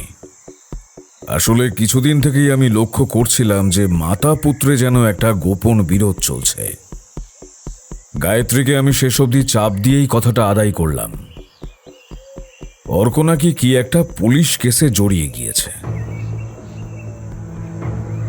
তারপর অর্ককে বুঝিয়ে সুঝিয়ে কথাটা বার করলাম। সে নাকি ক্লাবের এক মেম্বার তমাল বোসের সঙ্গে মারামারি করেছে। ওই ফিল্মের নায়িকা চন্দ্রিমাকে কেন্দ্র করেই নাকি এইসব ঝামেলা। তারপর থেকে তমাল বোস ক্লাবের ছায়া আর মারায়নি। ওদিকে গুন্ডা ভাড়া করে অর্ককে শায়েস্তা করবার জন্য উঠে পড়ে লেগেছে। আপনি যদি অর্কর গাড়ির পিছনের কাঁচ দেখেন বুঝতে পারবেন। অর্ক কাল সন্ধ্যায় দৈবাত প্রাণে বেঁচে গিয়েছে। এমনকি একটা গুলি গাড়ির গা ঘেঁষেও বেরিয়েছে। যাই হোক, আমি কাল আপনার সঙ্গে কথা বলার পর অর্ককে ওই গাড়িতে চাপিয়ে থানায় নিয়ে গিয়েছিলাম। তমাল বোসের নামে একটা এফআইআর করবার জন্য আমি গিয়েছিলাম, কিন্তু অর্ক রাজি হলো না। অগত্যা একটা জেনারেল ডায়েরি লিখিয়ে আমি চলে এলাম। এই সময় লক্ষ্য করলাম শেষ প্রান্তের একটা ঘর থেকে জিন্স টি শার্ট পরা অবিকল সৌমেন চন্দ্রের মতো দেখতে এক যুবক বেরিয়ে হনহন করে এগিয়ে এলো। তারপর কর্নেলের দিকে তাকিয়ে একটু বাঁকা হেসে বলল, বাহ, তার মানে শুধু প্রাইভেট ডিটেকটিভই নয়, পিতাপুত্রী মিলে গোপনে কর্নেল নীলাদ্রি সরকারের মতো প্রখ্যাত ব্যক্তিকেও আমার সেবায় ব্যবহার করেছেন। অর্ক, তোমার মতো শিক্ষিত ছেলের কাছে, বিশেষ করে আমাদের পরিবারের ট্র্যাডিশনের স্বার্থে, ভদ্র ব্যবহার সবাই আশা করে। আমি কোনো অভদ্রতা করিনি। আর কর্নেল সাহেব, আপনি প্লিজ এই ব্যাপারে মাথা ঘামাবেন না। নিজেকে রক্ষা করার ক্ষমতা আমার যথেষ্ট রয়েছে। বলে সে সিঁড়ির দিকে এগিয়ে গেল। তারপরই এক পরিচারিকা এসে কফি ও স্ন্যাক্সের ট্রে টেবিলে রেখে চলে যাচ্ছিল। কুমার বাহাদুর বললেন, কমলা, তোর দিদিমণি কি এখনো সেই ভদ্রলোকের সঙ্গে কথা বলছে? আগে হ্যাঁ। গায়ত্রীকে গিয়ে বলো কর্নেল সাহেব এসেছেন। কমলা চলে গেল। আমরা কফিতে মন দিলাম। একটু পরে হালদার মশাইকে স্মার্ট ভঙ্গিতে আসতে দেখলাম। বোঝা গেল অর্ক যে ঘর থেকে বেরিয়ে আসছিল গোয়েন্দা প্রবর সেই ঘরেই ছিলেন। কর্নেল তাকে দেখেই বলে উঠলেন, মর্নিং হালদার মশাই, আমরা আপনার অপেক্ষা করছিলাম। হালদার মশাই একটা চেয়ার টেনে বসলেন। মিস্টার হালদার, দেখছি আপনার চেনা মানুষ কর্নেল সাহেব, কিন্তু ওকে আপনি হালদার মশাই বলছেন কেন? কর্নেল একটা খালি কাপে হালদার মশাইয়ের জন্য কফি, চিনি এবং একটু বেশি পরিমাণে দুধ মিশিয়ে এগিয়ে দিলেন। তারপর একটু হেসে বললেন, ওকে একবার একটা কেসে হালদার মশাইয়ের রোল দিয়েছিলাম। একটা বিয়ে বাড়িতে ওই ডাকাতি হওয়ার সম্ভাবনা ছিল। আমি ওকে বলে রেখেছিলাম ডাকাতদের থাকার কথা বরযাত্রীদের ভিড়ে। আমি যখনই তাদের কাউকে শনাক্ত করতে পারবো তখন বলে উঠব, হালদার মশাই, হালদার মশাই, আপনার বোনের চোখে পোকা। ইন্টারেস্টিং। তারপর? তারপর সে এক ধুন্ধুমার কাণ্ড। আসলে পুলিশ জীবনের অভ্যাস, বুঝলেন কিনা? তখনই ফায়ার আর্মস বাইর কইরা মাথার উপরে এক রাউন্ড ফায়ার করছিলাম। অমনি উপরে আলোর বাল্ব ফাইটটা সৌসির আর মেইন লাইনের তার কাইটটা বিবাক অন্ধকার।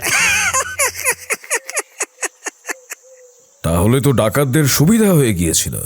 না, আসলে আগেই সব প্ল্যান করা ছিল। কনে বউকে তার প্রকৃত মামা দু হাতে তুলে নিয়ে ঘরে ঢুকে পড়েছিল। গল্পটা শেষ হলো না। এক সুন্দরী ভদ্রমহিলা এসে কর্নেলকে নমস্কার করলেন।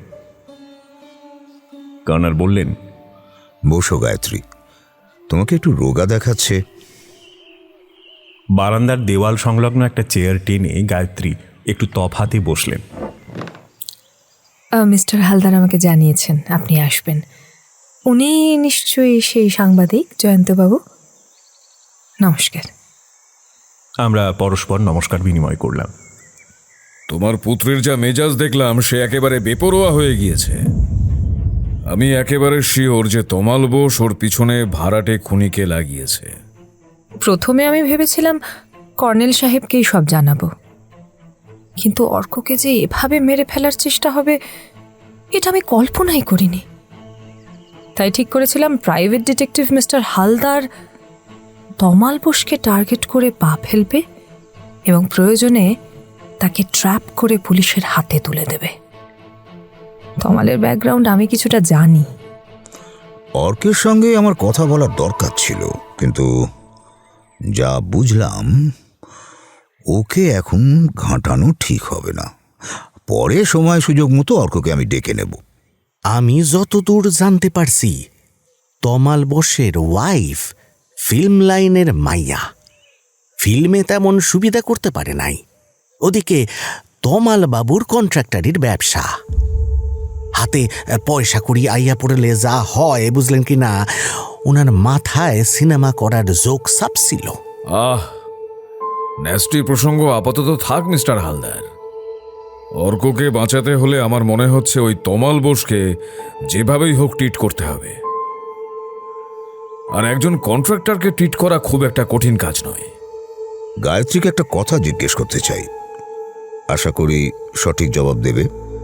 আপনার কাছে আমি যা জানি তাই বলবো। তোমার দিদির সঙ্গে কি এখনো আগের মতোই সম্পর্ক, নাকি সম্পর্ক বদলেছে? গতকাল দিদি হঠাৎ করে ফোন করেছিল। আমি ভেবেছিলাম অর্কর কেলেঙ্কারি বোধহয় ক্লাবের মেম্বারদের মধ্যে ছড়িয়ে পড়েছে এবং সেই সূত্রে নিউ আলিপুরের পশ এলাকাতেও পৌঁছে গেছে। কিন্তু দিদি জানেন, অর্ক প্রসঙ্গে কিছুই বলল না, হঠাৎ কেঁদে ফেলল। তারপরে আবার নিজেকে সামলে নিয়ে বলল তার ছেলে সৌমেন, সে নাকি কার প্ররোচনায় একটা অনিচ্ছাকৃত ঘটনার সঙ্গে নিজেকে জড়িয়ে ফেলেছে। বাবার সঙ্গে কথা বলতে তার সাহস হচ্ছে না, তাই। আমি কি বনের বাঘ না ভাল্লুক? হ্যাঁ কর্নেল সাহেব, আমি স্পষ্টভাষী, আপনি তো জানেন সেটা। সুনন্দা বরাবর অকৃতজ্ঞ। এখন বলতে দোষ নেই। আমার এবং গায়ত্রীর প্রচণ্ড বাধা সত্ত্বেও সে যখন অমিতেশকে বিয়ে করেছিল তখন সে নিজেই আমার সঙ্গে যোগাযোগ বন্ধ করে দেয়। কয়েক বছর পরে তারা কি অবস্থায় আছে খোঁজ খবর নিয়ে আমি আমার ম্যানেজার নগেনবাবুকে তার কাছে পাঠিয়েছিলাম। যাই হোক, নগেনবাবু পরিচিত এক ভদ্রলোকের সূত্রে নিউ আলিপুরে একটি ফ্ল্যাটের খোঁজ পেয়েছিল। সেই ফ্ল্যাটটা আমি সুনন্দার নামে কিনে দিয়েছিলাম। গায়ত্রী প্রথমে একটু মুখ ভার করে থাকলেও পরে বলেছিল কাজটা আমি ভালোই করেছি। একটা অভিজাত পরিবারের মেয়ে যেখানে সেখানে থাকবে সেটা তো ঠিক দেখায় না। কর্নেল চুরুটের একটা ধোঁয়া ছেড়ে গায়ত্রীর দিকে তীক্ষ্ণ দৃষ্টিতে তাকালেন, তারপর বললেন, ফর ইউর ইনফরমেশন গায়ত্রী, আমার স্নেহভাজন তরুণ এই বন্ধু জয়ন্ত চৌধুরী তোমার দিদির ছেলে সৌমেনের ঘনিষ্ঠ বন্ধু। তুমি জানো কি না জানি না, সৌমেন একটা ইংরেজি দৈনিকের সাংবাদিক। কাজেই ঘটনাচক্রে দুই মাসুতো ভাইয়ের ওপর কোনো বিপদের মেঘ ঘনিয়ে এলে আমি যে ছাতি হাতে এগিয়ে যাব সে বিষয়ে তুমি নিশ্চিত থাকতে পারো। ইতিমধ্যে হালদার মশাই নিশ্চয়ই তোমাকে আমার কথা বলেছেন। হ্যাঁ, আজ সকালেই আপনার কাছে মিস্টার হালদার আমাকে নিয়ে যেতেন। আমি ওকে অবশ্য বলিনি যে আপনি আমার বাবার ঘনিষ্ঠ বন্ধু। কর্নেল ঘড়ি দেখে বললেন, ঠিক আছে কুমার বাহাদুর, ঘটনাচক্রে যখন আপনার ফ্যামিলি একটু ঝামেলায় জড়িয়ে পড়েছে তখন তা ট্যাকেল করার জন্য আমাকে পা বাড়াতেই হবে। প্রসঙ্গত বলে রাখছি, আমি প্রথমে একটা রহস্যের আভাস পেয়েছিলাম, যেটা আয়তনে ততটা বড় নয়, কিন্তু অর্ক বনাম তমাল বোসের কাহিনী শুনে বুঝতে পারছি রহস্যটা দুমুখ এবং বেশ কিছুটা জটিল।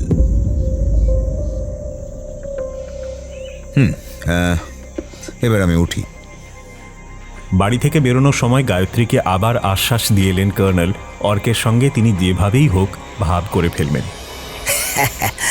ম্যাডাম, আমাগো কর্নেল স্যারের মধ্যে একটা আশ্চর্য ক্ষমতা আছে, বুঝলেন কিনা? তরুণ তরুণীরা সহজেই তার আপন হইয়া ওঠে। আপনি অত ভাববেন না।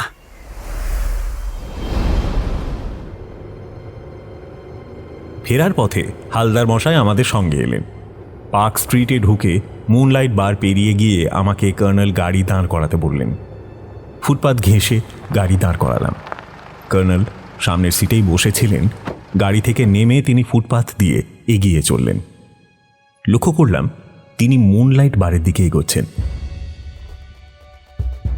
আজ রবিবার, 11টাতেই বার খুলে যায়। হালদার মশাই জানলা দিয়ে উকি মেরে বললেন, হে কি, কর্নেল স্যার আবার যান কোথায়? আজ সন্ধ্যায় যে নাটকটা হবে তার মঞ্চ পরীক্ষা করতে গেলেন। কোন কি? এই বারের মালিক থেকে ওয়েটার সবাই কর্নেলের সুপরিচিত। তারা অবশ্য কর্নেলের অন্য পরিচয় জানেন না, কিন্তু ওর সাহেবী চেহারা আর সাদা দাড়ি দেখে ভক্তিতে নুইয়ে পড়ে সব।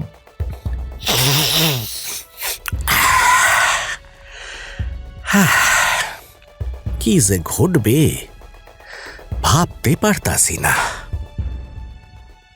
মিনিট 10 পরে কর্নেল ফিরে এসে বললেন, নিশ্চিন্ত হওয়া গেল।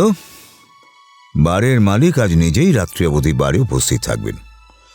আর তাকে নাকি বলে দেওয়া হয়েছে যে আজ বারে বিকেলের দিকে খদ্দের সেজে কয়েকজন সাদা পোশাকের পুলিশ থাকবে। আমি বলে এলাম তাহলে আজ আমিও ওবেলা বিয়ার খেতে আসব। মিস্টার ডিসুজা উদ্বিগ্ন মুখে আমাকে বললেন, স্যার আপনাকে আমি ইনভাইট করছি। গাড়ি স্টার্ট দিয়ে ফ্রি স্কুল স্ট্রিট দিয়ে এলিয়ট রোড এলাকায় কর্নেলের ফ্ল্যাটে পৌঁছলাম। ষষ্ঠীচরণ বলল, নালবাজার থেকে কথাটা বলেই জিপ কেটে শুধরে নিতে গেল, কিন্তু কর্নেল তাকে সে সুযোগ না দিয়ে বললেন, লালবাজার থেকে লাহিড়িবাবু ফোন করেছিলেন তো? আগে আমি কি শুদ্ধ কথা কইতে পারি না। আমি ওনারে বললাম বাবা মশাই বেরিয়েছেন, কখন ফিরবেন তা বলে যাননি, তবে লাঞ্চনা খেলে ঠিক বলে যেতেন। কাজেই আজ হালদার মশাইও লাঞ্চ খাবেন, তবে এখন আমাদের কফি খাইয়ে দে। হ্যাঁ, বাইরে কফি খেলে আমার মুখের স্বাদ নষ্ট হয়ে যায়। কর্নেল ইজি চেয়ারে বসে টেবিলের ড্রয়ার থেকে একটা নোট বই বের করলেন। তাতে কী সব লিখলেন এবং আবার ড্রয়ারে ঢুকিয়ে রাখলেন। তারপর রিসিভার তুলে ডায়াল করলেন। সাড়া এলে তিনি বললেন, হ্যাঁ, তোমার হটলাইনেই তোমাকে ধরলাম। আমি জানি এই লাইনে রিং হলে তুমি কোনো উপরওয়ালা ভেবে ব্যস্ত হয়ে ওঠো। ব্যস্ত হওনি, কিন্তু হবার কথা, কারণ আমাকে পার্ক স্ট্রিটের মুনলাইট বারের মিস্টার ডিসুজা একটা গোপন খবর দিয়েছেন। না না, উনি তোমাদের গোপন কথা ফাঁস করেছেন বলে ওকে কিছু বলো না। বুঝলাম বুঝলাম, কিন্তু তোমাদের প্ল্যানে আমার একটু আপত্তি আছে। সৌমেন চন্দ্রের সঙ্গে যে লোকটি দেখা করতে আসবে সে নিশ্চয়ই বারের মধ্যে সৌমেনকে খুন করতে আসবে না। আর খুনের মোটিভটাও জানা দরকার। কর্নেল নীলাদ্রি সরকারের মাথার পেছনে এবং দুপাশে আরও কয়েকটা চোখ আছে। তুমি নরেশবাবুকে নির্দেশ দাও, বারে আর যা কিছুই ঘটুক আমি কিছু না বললে ওরা যেন চুপচাপ থাকেন। হ্যাঁ হ্যাঁ, আমি আর জয়ন্ত বিয়ার খাবার নিমন্ত্রণ পেয়েছি, তবে আমাদের হালদার মশাই বারের বাইরে উইথ আর্মস রেডি থাকবেন। ঠিক আছে অরিজিৎ, তোমরা যদি লোকটিকে ফলো করতে চাও তো করতে পারো। আমি আমার এই মার্কা মারা চেহারা নিয়ে তাকে ফলো করতে চাই না। ওকে, হ্যাঁ, রাখছি। রিসিভার রেখে কর্নেল দাড়িতে হাত বুলিয়ে আমার দিকে তাকালেন। বললাম, নরেশবাবু আরও কিছু ইনফরমেশন পেয়েছেন মনে হচ্ছে? যা বুঝেছি, সৌমেনের মা নিশ্চয়ই কারো পরামর্শে ডিসিডিডির শরণাপন্ন হয়েছে। মহিলাদের এই একটা বিচিত্র স্বভাব জয়ন্ত, ওরা সবটাতেই খুব শক্ত নির্ভরযোগ্য জায়গা খুঁজে নেয়। আমি খুব অবাক হয়ে গিয়েছিলাম। সৌমেনের মা কোনো সূত্রে জানতে পেরেছেন যে তার ছেলে উড়ো চিঠি লেখা একটা লোকের সঙ্গে মুনলাইট বারে দেখা করতে যাবে। সেটা সৌমেন আর আমি ছাড়া শুধু কর্নেলই জানেন। তাহলে কি সৌমেনই তার মাকে জানিয়েছে কথাটা? এখনই সৌমেনকে টেলিফোন করা উচিত একবার। তাকে যদি বাড়িতে নাও পাই, অফিসে নিশ্চয়ই পাবো। আমি কর্নেলকে বললাম, ব্যাপারটা আমার আশ্চর্য লাগছে, একবার সৌমেনকে ফোন করা উচিত। ওর মা আমাদের প্ল্যানটাকে নষ্ট করে দিয়েছে। সায় দিয়ে হালদার মশাই বললেন, ঠিক কইছেন, অধিক সন্ন্যাসীতে গাজন নষ্ট। হ্যাঁ, ভদ্রমহিলা কেসটাকে অকারণে জটিল করে ফেলেছেন। আমি সৌমেনকে তার বাড়িতে ফোন করলাম, কিন্তু অনেকক্ষণ রিং হয়ে গেল, কেউ ধরল না ফোন। তখন ওর অফিসে ফোন করলাম, অফিসে পাওয়া গেল ওকে। সংক্ষেপে লালবাজারের ব্যাপারটা জানিয়ে ওকে জিজ্ঞেস করলাম, তুই কি তোর মাকে এসব কথা বলেছিস? সৌমেন যে ভয় পেয়েছে তা তার কণ্ঠস্বরে বোঝা গেল। সে বলল, আমার খুব অবাক লাগছে জয়ন্ত, মা আমার এই ঝামেলার বিন্দু বিসর্গ জানে না। তাহলে তোর মা যে লালবাজারের DCDD1 মিস্টার অরিজিৎ লাহিড়িকে সব কথা জানিয়েছেন এবং তোর প্রোটেকশনের জন্য অনুরোধ করেছেন, এটা কি করে সম্ভব? এক্স্যাক্টলি সেটাই তো বুঝতে পারছি না। তুই ফোনটা রাখ, আমি মায়ের সঙ্গে কথা বলে সব জেনে নিয়ে কর্নেল সাহেবের বাড়ি যাচ্ছি। ঠিক আছে, আমরা তোর জন্য অপেক্ষা করছি।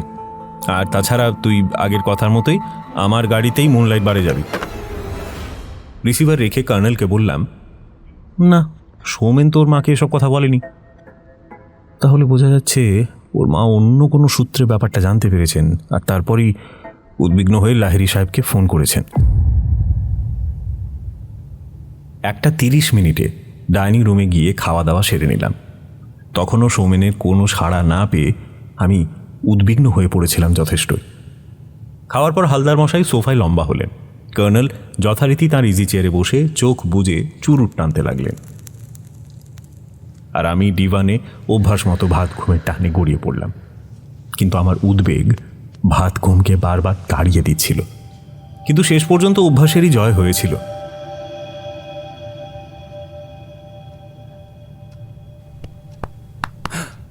হালদার মশাইয়ের ঝাঁকুনিতে উঠে বসলাম। সৌমেন বাবু ফোন করছিলেন, উনি বাড়ি থেকে ট্যাক্সি কইরা আমাদের এখানে আইছেন। আর বাবা, তাহলে আমাকে তখনই জাগিয়ে সৌমেনের সঙ্গে কথা বলার সুযোগ দেওয়া উচিত ছিল। ফোনটা তোমাকে দেওয়ার সুযোগ পাওয়া যায়নি। ফোন প্রথমে ধরেছিলেন হালদার মশাই, তারপর আমি। সৌমেন বলল আমি এখনই বেরোচ্ছি, তারপর ফোন রেখে দিল।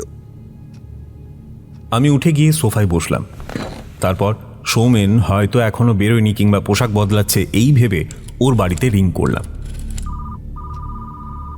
কিছুক্ষণ পরে মহিলা কণ্ঠে সাড়া এলো। আমি বললাম, সৌমেনের সঙ্গে একটু কথা বলতে চাই। আপনি কে বলছেন? আমার নাম জয়ন্ত চৌধুরী, আমি ওর বন্ধু। আপনি কি সত্যসেবক পত্রিকার সাংবাদিক? আগে হ্যাঁ, প্লিজ একটু সৌমেনকে দিন না। আসলে সৌমেন এইমাত্র বেরিয়েছে। আপনি কি সৌমেনের মা বলছেন? হ্যাঁ। আচ্ছা কাকিমা, একটা কথা জানার ছিল। বলছি, আপনি কি লালবাজারে ডিটেকটিভ অফিসে ফোন করেছিলেন? মানে আমার শুধু জানতে ইচ্ছে করছে আপনি সৌমেনের ঝামেলার কথাটা কিভাবে জানতে পেরেছেন? সৌমেনের বাবার এক বন্ধু মৃগাঙ্ক চৌধুরী আজ সকালে আমাকে সবটা জানিয়েছেন। মৃগাঙ্কবাবুর কাছেই জানতে পেরেছি যে জনৈক ব্যবসায়ী মিস্টার নেহালিয়া সৌমেনের সরলতার সুযোগ নিয়ে তাকে বিপদে ফেলেছে। আচ্ছা, তা আজ সন্ধ্যায় মুনলাইট বারে সৌমেন কার সঙ্গে দেখা করতে যাবে সে কথাও কি আপনাকে মৃগাঙ্কবাবু বলেছেন? হ্যাঁ, তার পরামর্শেই আমি লালবাজারে ফোন করেছিলাম। বলেই সুনন্দা দেবী ফোন রেখে দিলেন। কর্নেল যদিও কান পেতে আমাদের কথা শুনছিলেন, তিনি চোখ বন্ধ করে আবার একটা চুরুট টানতে মন দিলেন। ওয়াল ক্লকের দিকে তাকিয়ে দেখলাম 3:30 বাজে। সৌমেনের পৌঁছতে সময় লাগবে, কিন্তু কে এই মৃগাঙ্ক চৌধুরী? তিনি বা কোন সূত্রে সব গোপন কথা জানতে পেরেছেন? ঘরে কিছুক্ষণ স্তব্ধতার পর হালদার মশাই একটি নস্যি নিয়ে বললেন,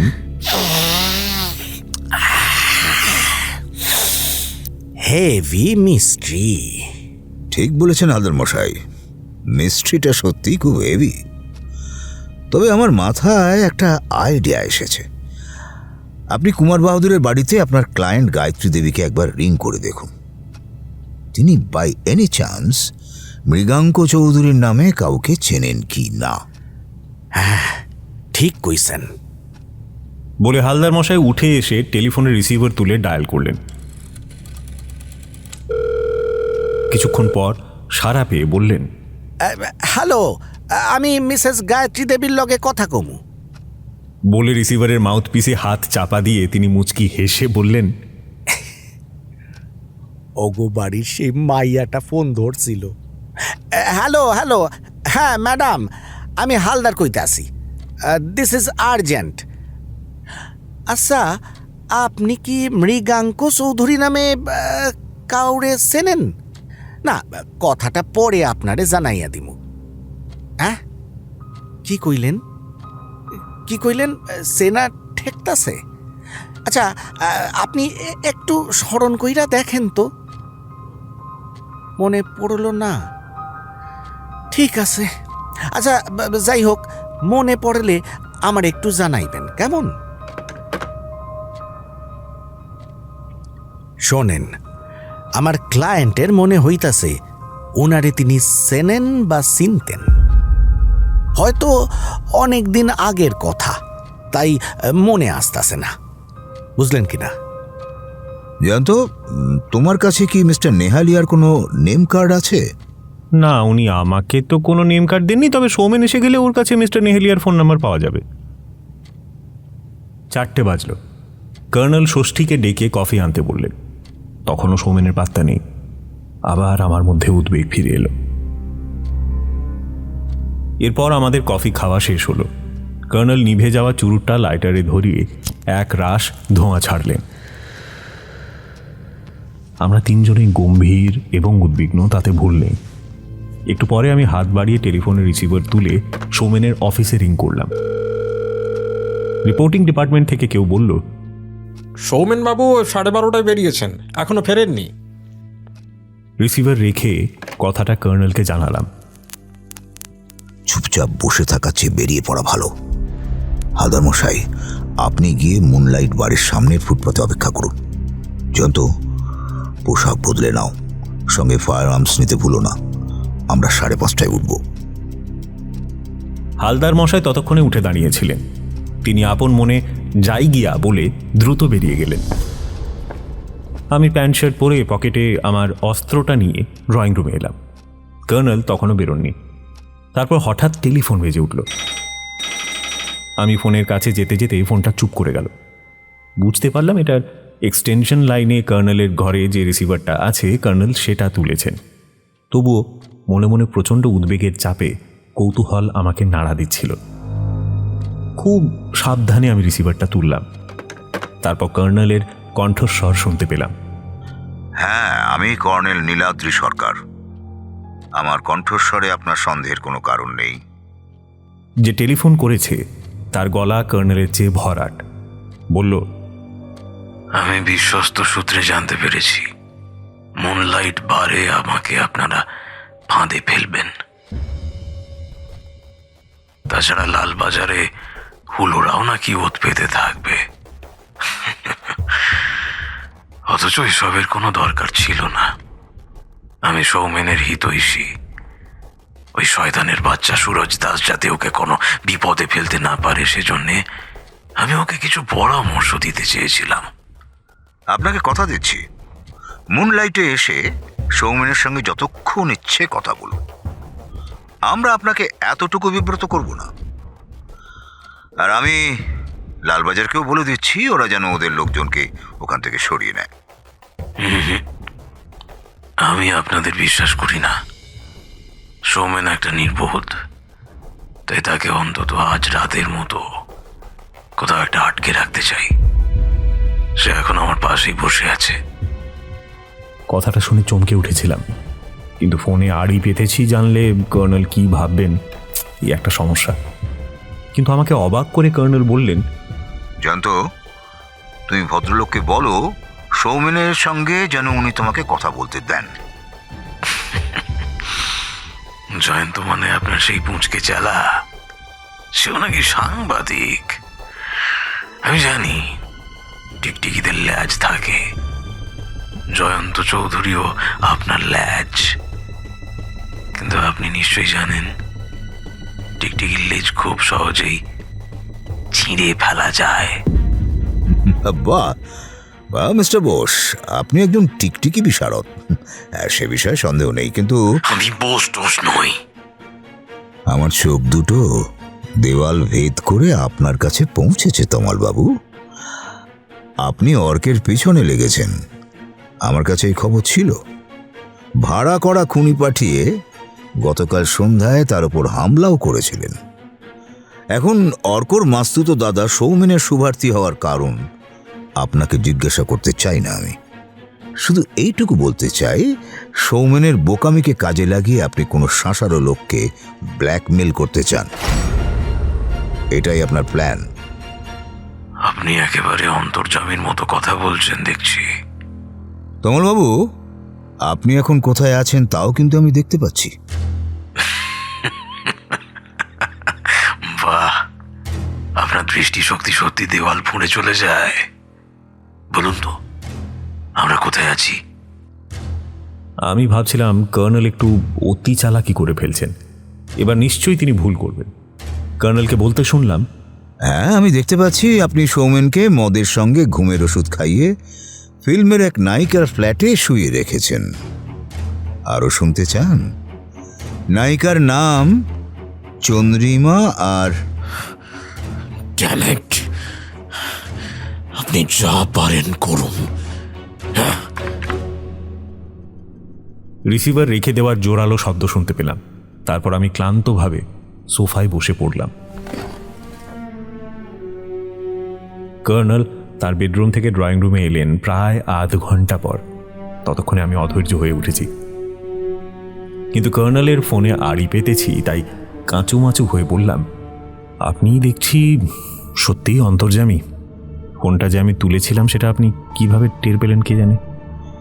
এই ঘরের ফোনটা অতি ব্যবহারে জরাগ্রস্ত, তাই কেউ তুললেই আমার বেডরুমের এক্সটেনশন লাইনে সহজেই টের পাই।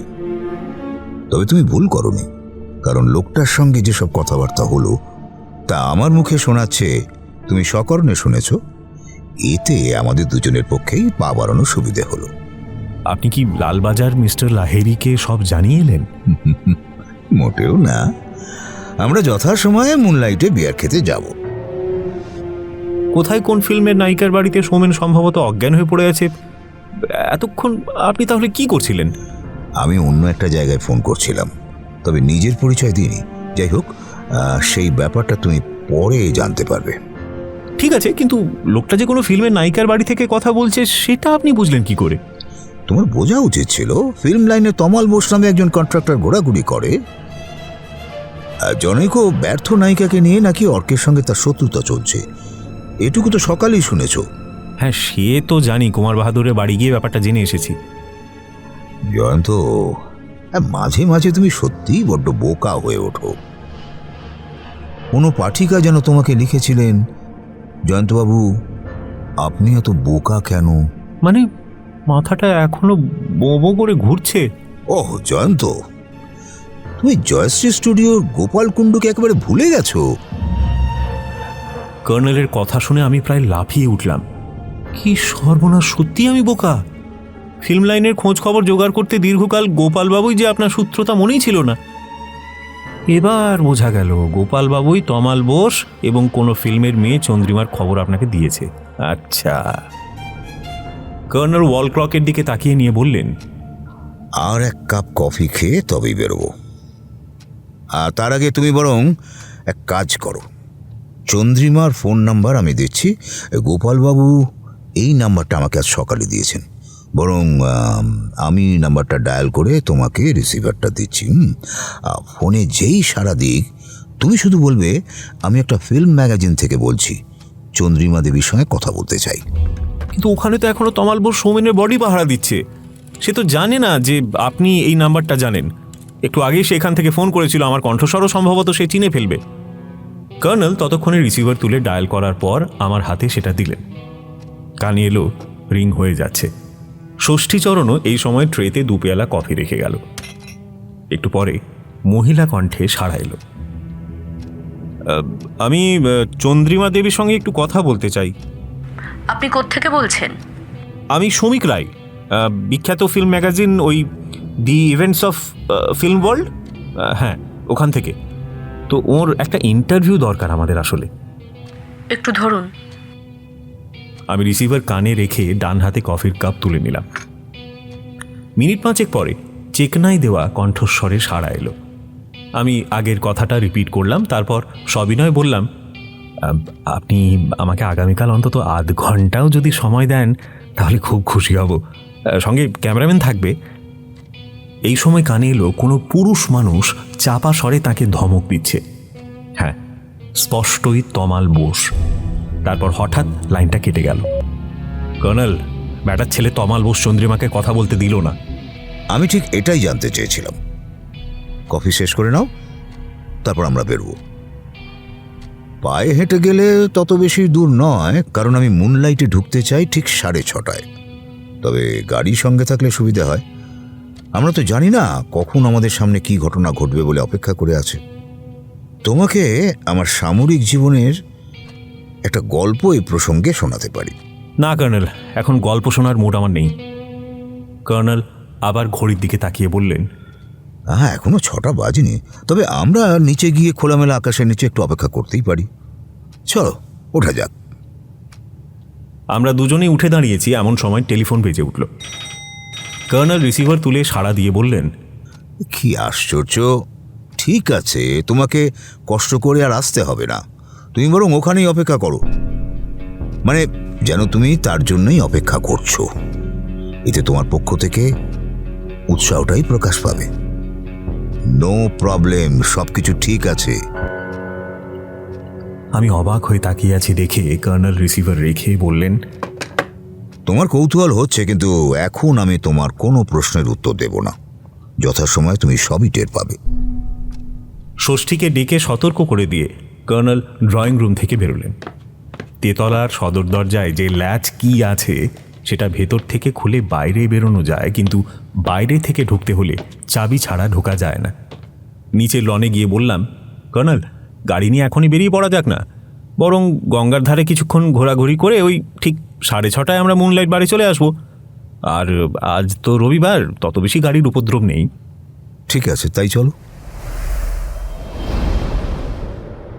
আমরা পার্ক স্ট্রিট ধরে সোজা এগিয়ে তারপর 15 মিনিটের মধ্যেই আউটরাম ঘাটের কাছে পৌঁছলাম। সেখানে দাঁড়িয়ে কর্নেল বললেন, অনেক দিন গঙ্গা দর্শন করিনি।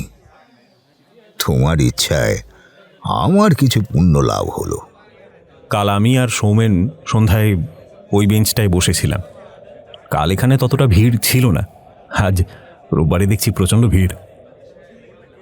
সূর্যাস্তের পর গঙ্গার বুকে বেশ কিছুক্ষণ একটা গাঢ় রক্তিম উচ্ছ্বাস দেখা দিয়েছিল। কর্নেলের চুরুটটা শেষ হয়ে এসেছিল। তিনি চুরুটটা মাটিতে ফেলে জুতোর তলায় ঘষে নিভিয়ে দিলেন। তারপর বললেন, এবার ফেরা যাক। এবার বরং ওই রেস কোর্সের পাশ দিয়ে ঘুরে আস্তে ড্রাইভ করো, আস্তে। রবীন্দ্র সদনের সামনে ঘুরে তারপর চৌরঙ্গিতে পড়া যাবে। মুনলাইট বারের কাছাকাছি কোথাও গাড়ি রাখবে, ঠিক আছে? কর্নেলের হিসেব মতো যখন মুনলাইট বারের সামনে পৌঁছলাম তখন ঠিক 6:30 বাজে। গাড়ি পার্কিং করতে হলো একটু দূরে, কারণ বাঁ দিকে সারবদ্ধ গাড়ির লাইন। মুনলাইট বার একসময় আয়তনে ছোট ছিল, এখন বিস্তৃত হয়েছে। আলোর অবস্থা বারের ভেতরটা রহস্যময় করে রাখে। ফুটপাথ দিয়ে হাঁটতে হাঁটতে চোখে পড়ল হালদার মশাই ফুটপাথে একটা থামে হেলান দিয়ে বারের দরজার দিকে তাকিয়ে আছেন। তিনি আমাদের দেখতে পেয়েই অ্যাটেনশনের ভঙ্গিতে দাঁড়িয়ে পড়লেন।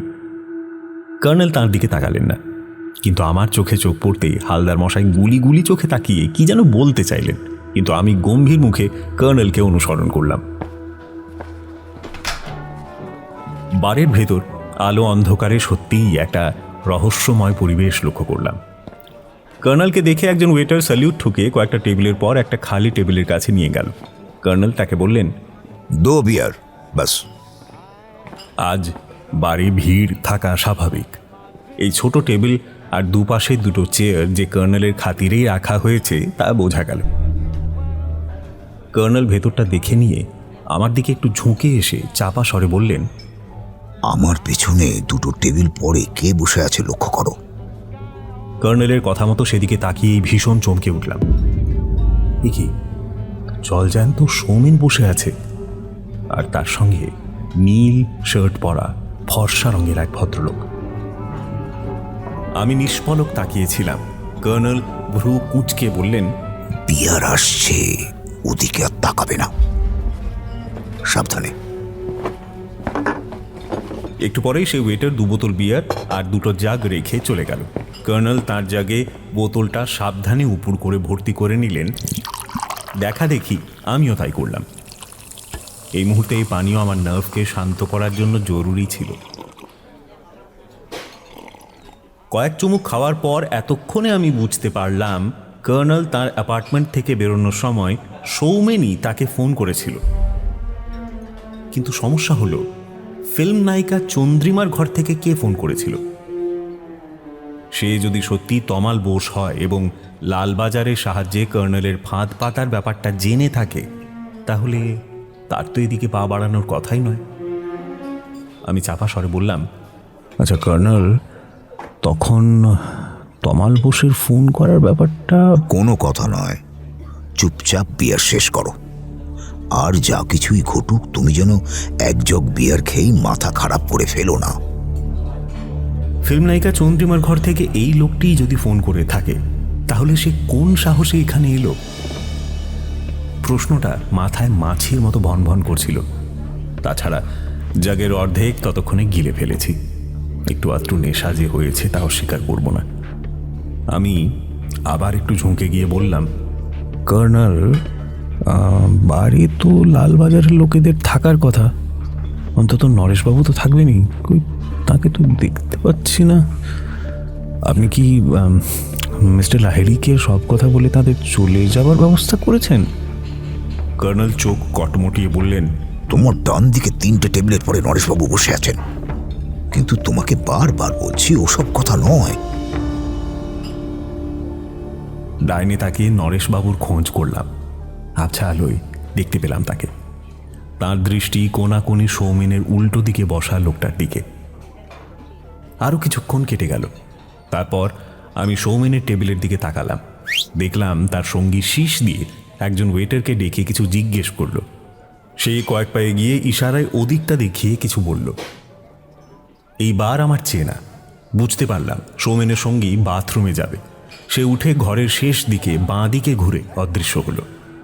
আমি চুপি চুপি কর্নেলকে বললাম, কর্নেল, নীল শার্ট বাথরুমে গেল। কর্নেল একবার পিছন ফিরে দেখে গম্ভীর মুখে বিয়ারে চুমুক দিলেন। বেশ কিছুক্ষণ কেটে গেল, কিন্তু সৌমেনের সঙ্গীকে ফিরে আসতে দেখলাম না। আরও একটু পর নরেশবাবু উঠে এসে ইচ্ছাকৃতভাবে আমার ডান হাতে চিমটি কেটে সোজা এগিয়ে গেলেন। তারপর তিনিও বাথরুমের দিকেই উধাও হলেন। নরেশবাবু ফিরতে দেরি করছিলেন। জোরালো হুইসেলের শব্দ কানে আসার সঙ্গে সঙ্গে বারের ভেতর এদিক ওদিক থেকে কয়েকজন লোক বাথরুমের দিকে ছুটে গেল। এতে বারের ভেতর একটা চাপা চাঞ্চল্য লক্ষ্য করলাম।